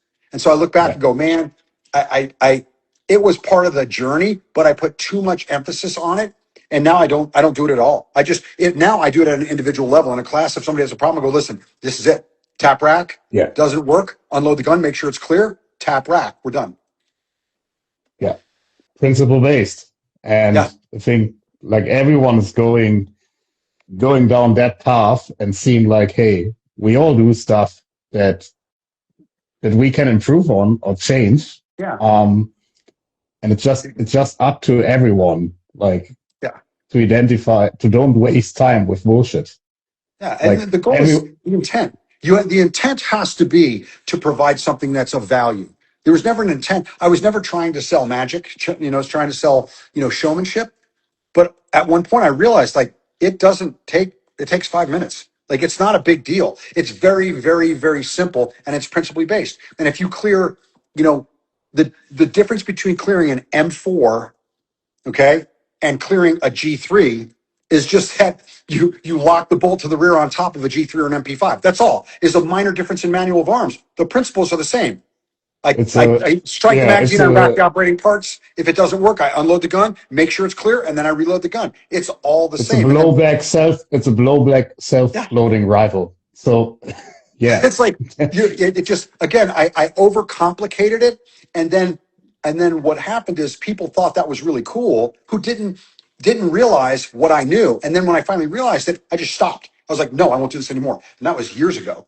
But it's like the whole concept behind it was overly complicated. It was overtaught. It took too much time. And I realized that back full circle, it's really about the shooting. The malfunction, right? Modern combat rifles are, unless you have bad magazines or bad ammunition, which is so rare in the West, the rifles run good. Like if your rifle doesn't work, it's usually your fault. And so it's like I was spending time half a day on something that needed 15 minutes. Yeah. Yeah. I think like if you travel the world a bit, you will see a lot of bad rivals, and you will see who actually needs a lot of malfunction cleaning and who doesn't. Yeah. And like the evolution of direct pigment platforms and also like AR-18 based like piston platforms. Mm-hmm. It's got like in such a way, there are weapon systems where you really have to search for soldiers that ever had a live fire malfunction. Yeah. Like it gets really hard, especially if you go down like the piston AR-18 pathway. Yeah. It gets really hard with those systems. Yeah, you have to have done something wrong, or have like I when I look at malfunctions, there's simple, complex, and catastrophic. Simple is just tap rack fixes it for whatever reason. Yeah. I pulled the trigger, the gun goes click, it wasn't loaded. I don't care why. I do the same action. I replicate the loading sequence. Complex is a stoppage in the firing cycle, a stovepipe or something interrupted it. That starts with tap rack.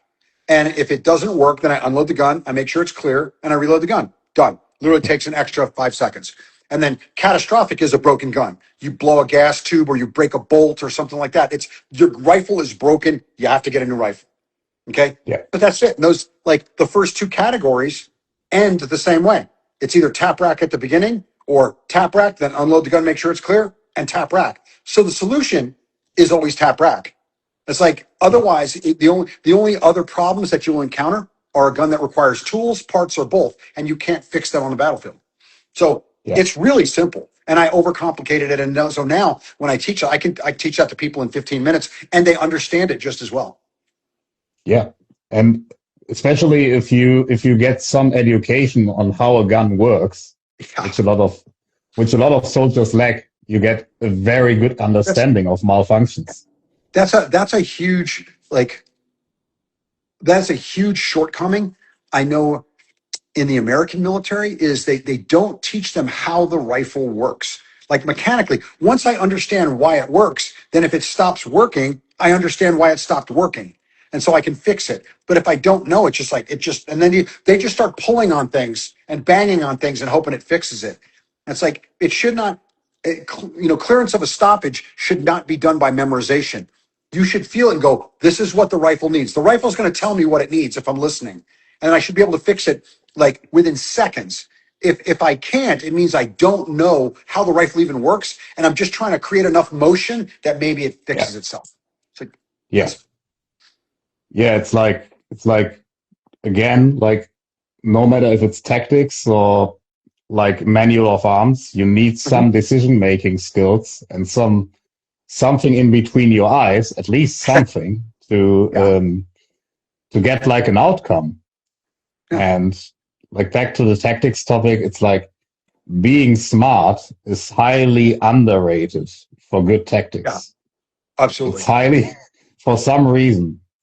If you guys haven't subscribed to a blog, I've got an article I've written like on being a sneaky bastard. And this article is essentially breaking down that people are focusing on procedures and they're not like about like, hey, just have a smart idea. If you do an objective raid, like there's the manual, you can follow the manual 1-to-1, but you need to be somewhat sneaky and to be creative. Tactics are about creativity. Like people are always using that word like TTPs. Like most tactics classes you see, they are not tactics classes because people or trainers, they don't even allow for decision making. No. It's like replicating procedures that people get, that they like essentially parrot. But when it comes to tactics, it's creative decision making. Absolutely. And there's like when I wrote a paper. I'll send it to you when we get done. But when I was with AWG, just an evaluation, like a white paper, and I look. TTPs are tactics, techniques, and procedures. I have a different thing for TTP, and it is techniques, tactics, and principles, and that's the order from micro to macro. And so it's like I have a series of techniques. Those are independent of everything. They're just a way to solve a simple problem. Tactics are a combination of a series of techniques to solve a dynamic problem against an adversary. That's what tactics are. Principles are the overarching guidelines of the system that you function within. Okay, however you view it, surprise, speed, and violence of action, initiative, whatever, however you look at that. But you have principles of a system that all of your techniques and your tactics have to fall within, or they violate the system. But I look at it, it's like people look at TTP as it's one word, like it's a word TTP. It's like they don't even break it down. Yeah. And I look at it's a buzzword. It's a buzzword. It sounds smart. If you're saying like, hey, we're doing TTPs today, you already sound knowledgeable, right? Exactly. Yeah. And it's a technique and a procedure, a technique and a procedure, or a tactic. Tactics are combat procedures.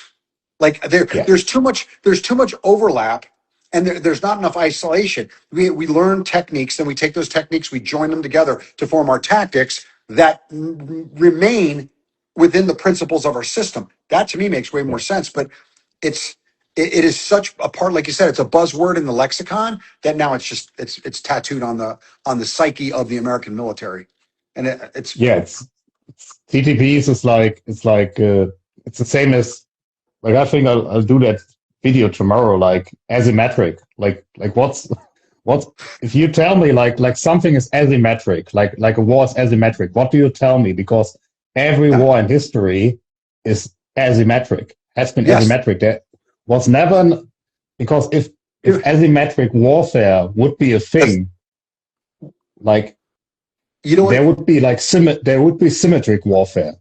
And no Yes, commander in history was like, oh, my enemy has like I mean, 5 tank divisions. I will do a frontal attack with 5 tank divisions. yeah. Here, let me Like, see if I can find this. Hold on, because it's funny you mentioned that because that's in my white paper. oh, really? Uh, yes, because I call it. Just give me 1 second. Yeah, really. I just recorded a video on that today. So yeah, we'll release it tomorrow. Yeah, it's. Asymmetric. Let's see if I can. Uh, hang on a sec. I think I got it. SOPTTP. See if it comes up. Okay. SOPTTP white paper. This was written in 2005. Let's see. Okay. Okay. I talk about flexible tactical thinking as tactics, techniques, or techniques, tactics, and principles. Um, and then I talk about coordinated. They call it asymmetric warfare. I call it coordinated idiosyncratic warfare. It's Yeah. idiosyncratic. It's peculiar. What we use, the techniques, there is no symmetry. There's, like you said, there's never symmetry. It just doesn't, No. if even if you get really close, there's still at any given time, you have more armored vehicles than I have, or I have more aircraft than you have. Symmetry is a floating thing. The way that you use your combat power, if you want to exploit my rigidity of thought, is to use it like idiosyncratically, like idiosyncrasy. Use it peculiarly. Use it in a way that I don't expect. Exploit flaws in my rigid thought process. And so it's like it's it is such a it's such a poorly understood concept. Um, it's Asymmetric. Like, if we it's go down to a flanking attack, Mike, like a flanking attack, like why do we do a flanking attack? Because we want to achieve a beneficial asymmetry, yes, right? Because a symmetric attack would be essentially the same forces frontally, and yeah, that's something we don't do for some time, right? So every conflict in history is asymmetric, no matter if it's a civil war, if it's a coin operation, and if it's a conventional conflict. the goal, exactly what you said, the goal, even if we have perfectly symmetric, we have the same number of armored vehicles, the same number of soldiers with the same training, the same aircraft, both of us are trying to find an advantage to change the symmetry, to make it asymmetric, to give each of us an advantage. Like, even if there were, which there will never be, symmetry, we're going to constantly be trying to find an asymmetric solution or an asymmetric approach to the problem. Like, it just, to me, it was buzzword crap. You know, Yeah, yeah, I agree. But that's like, yeah, buzzwords are a big thing and they sell well.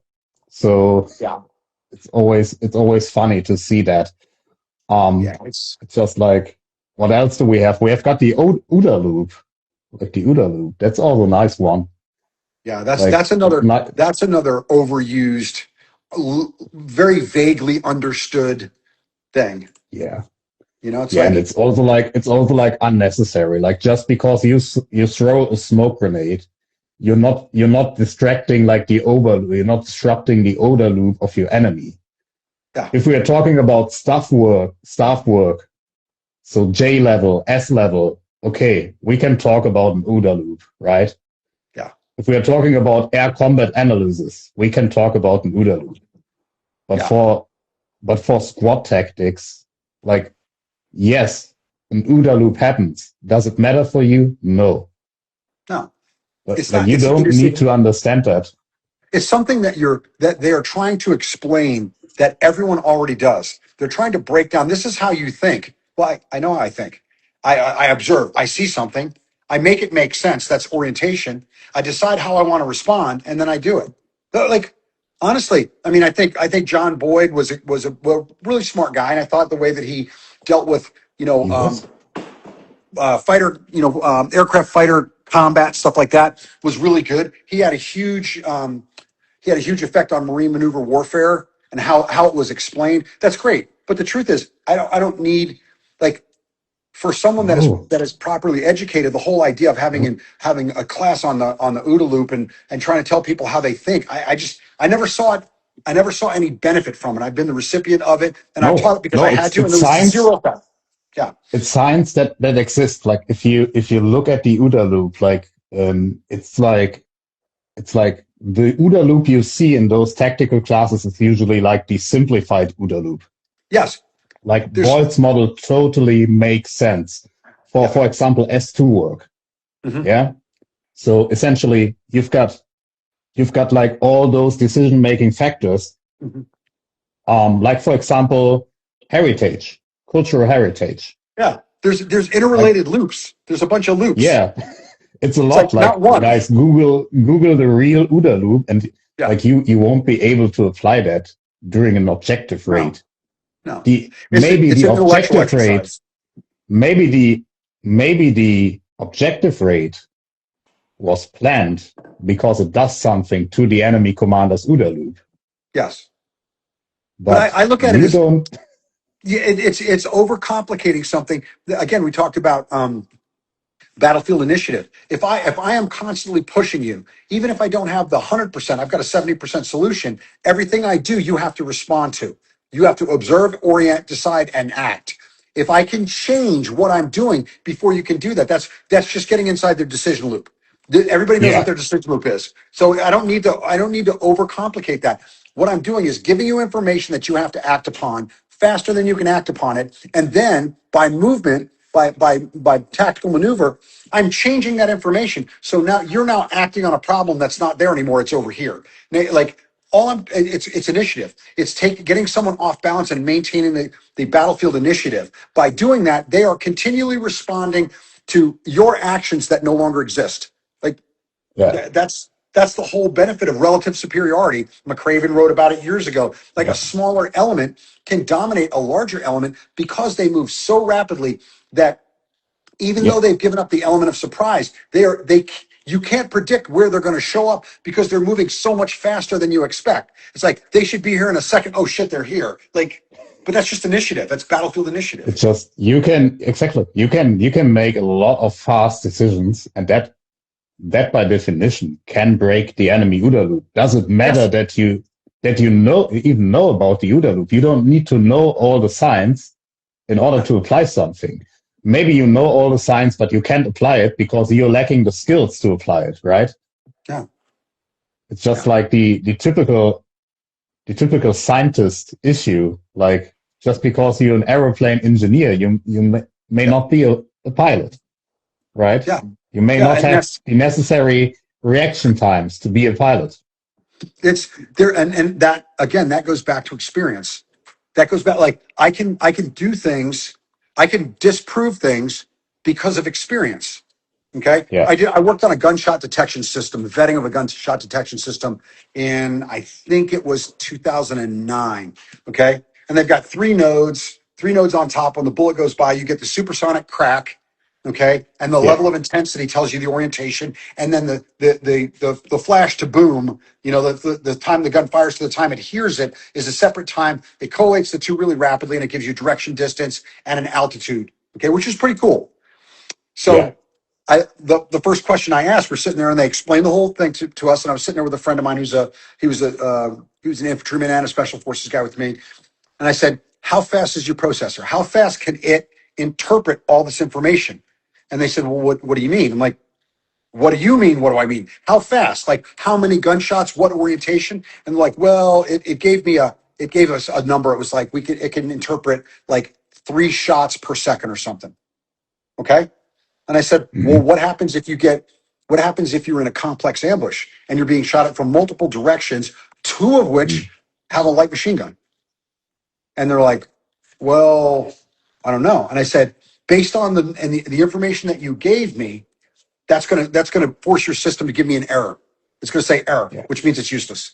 Okay, so we went out there. We actually drove through a draw. We shot over the top of the vehicles with 2 PKs, and just had a couple rifles shooting over the top. It's completely safe and all that for all you weirdo safe people.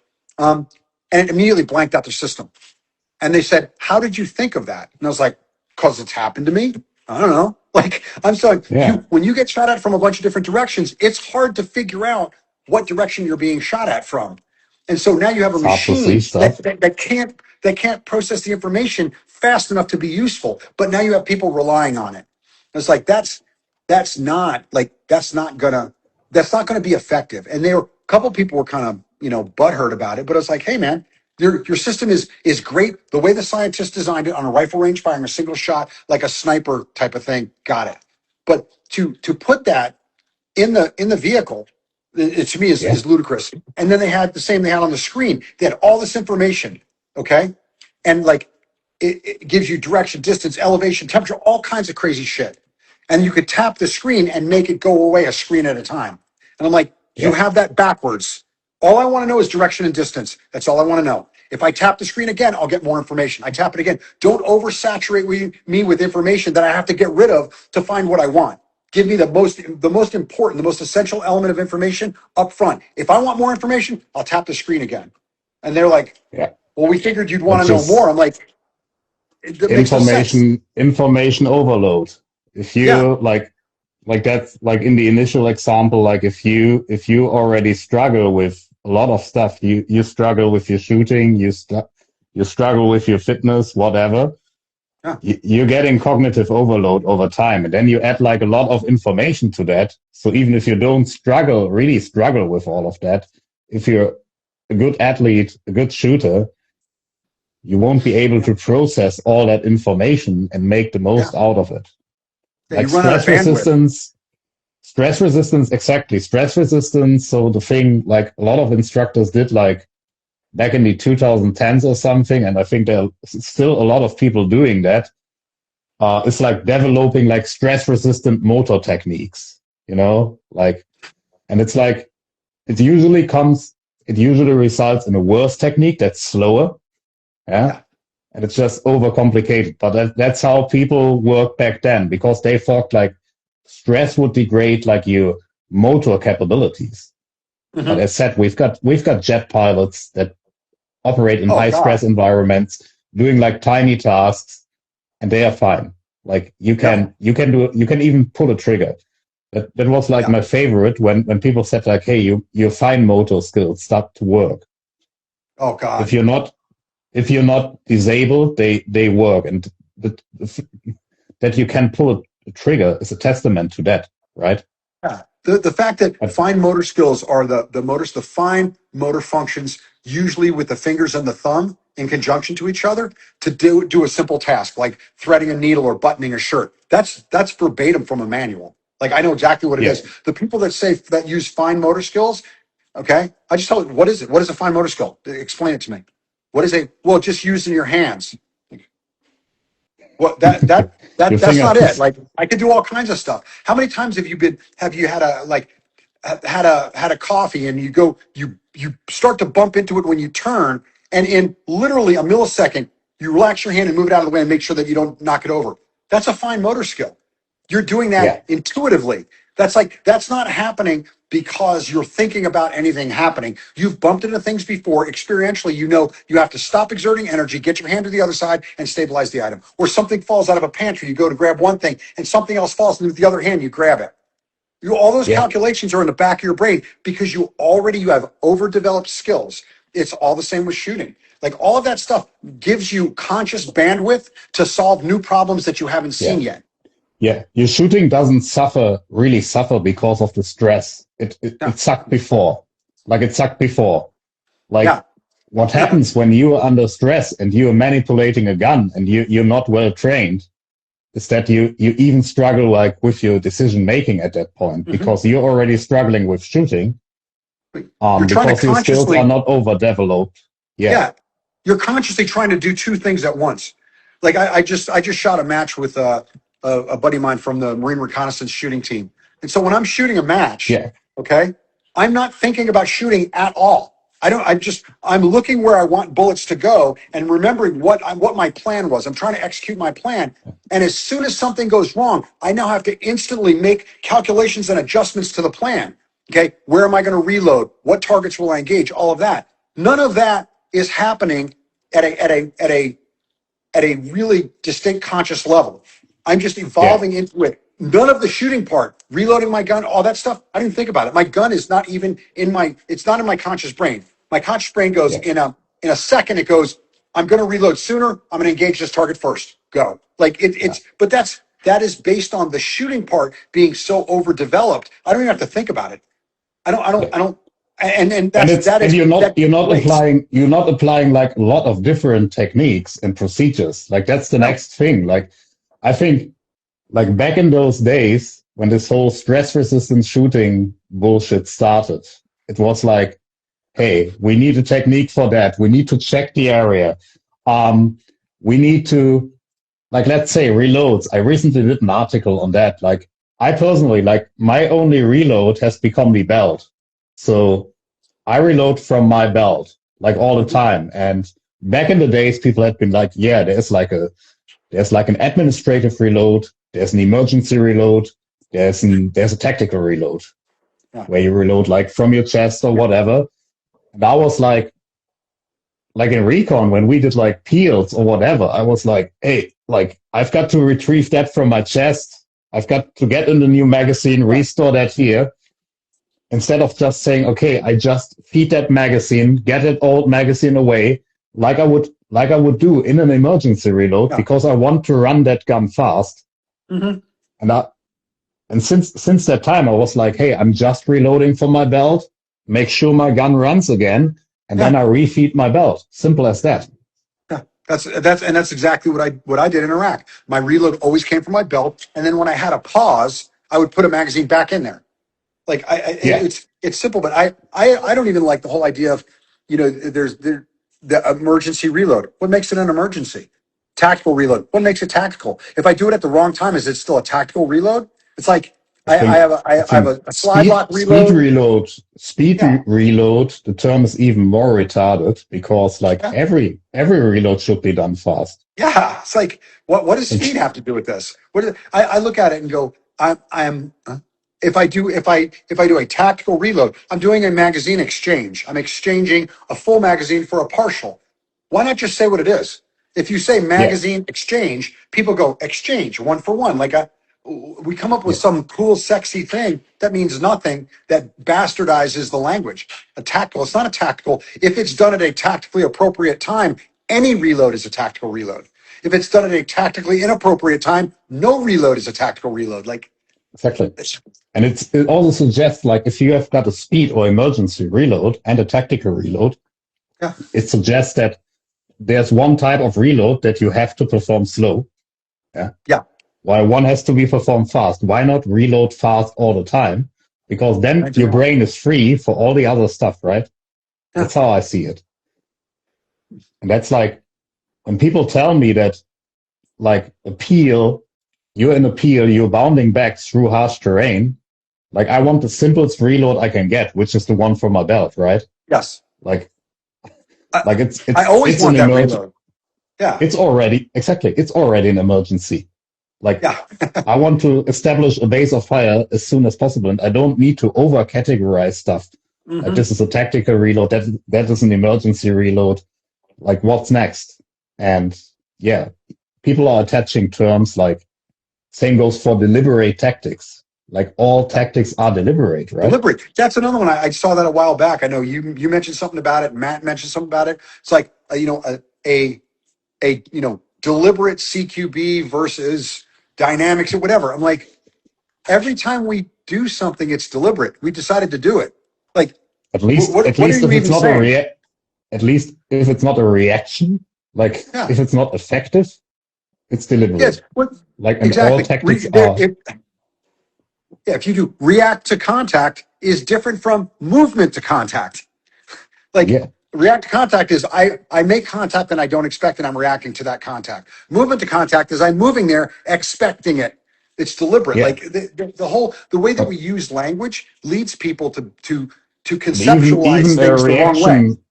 a reaction to contact is not like a natural reaction, like you're getting scared or Yeah, something. yeah. It's still a deliberate process that It's a deliberate humans have built. response. Yeah, Yeah. yeah. So it's still, even then it's you're right. You're right. I'm wrong. If even then it's deliberate, it may be you may be aggressed. You may be attacked in a hasty manner that you don't expect, but your response is deliberate.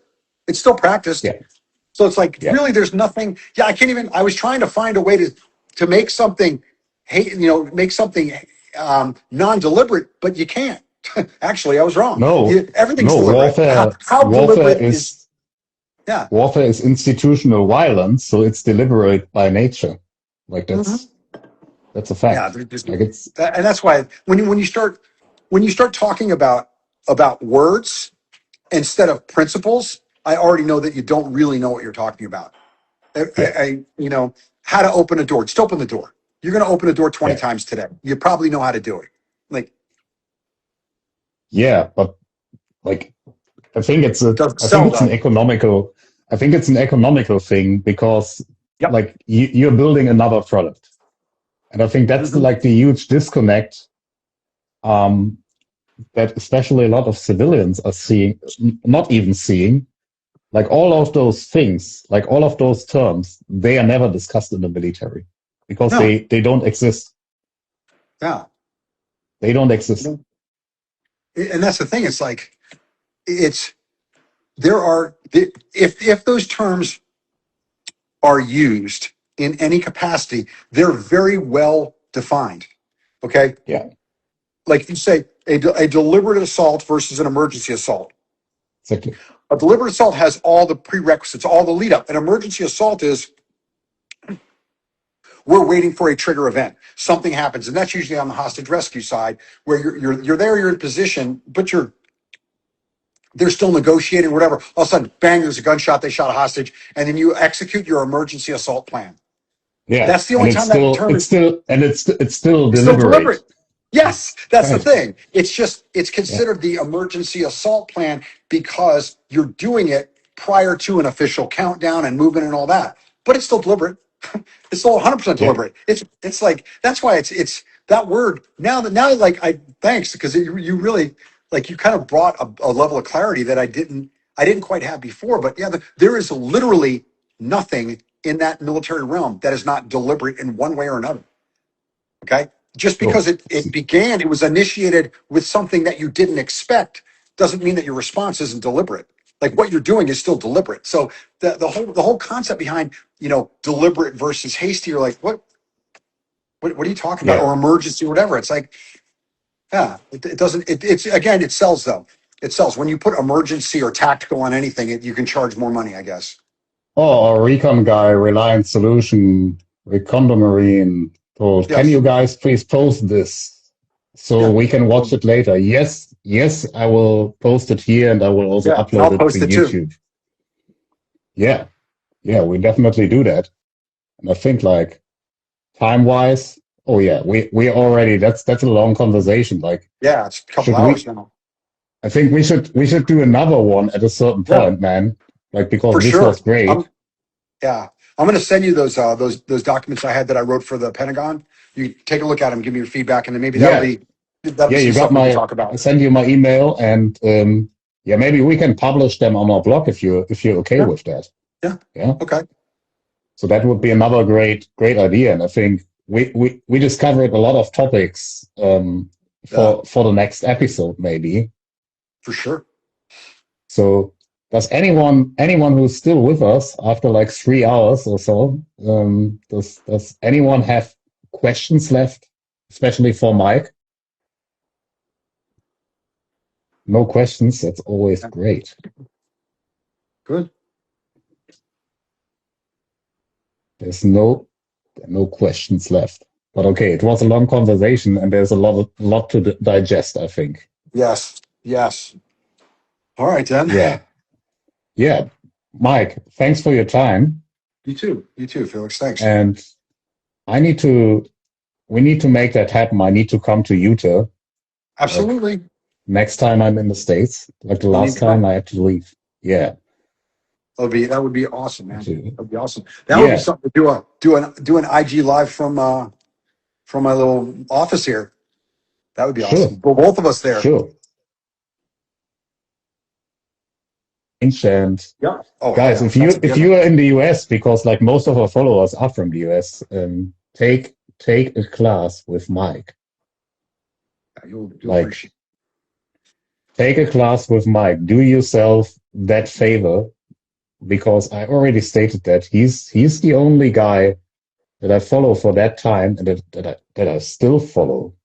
Like most people, most people started to do bullshit at a certain point. Mike didn't.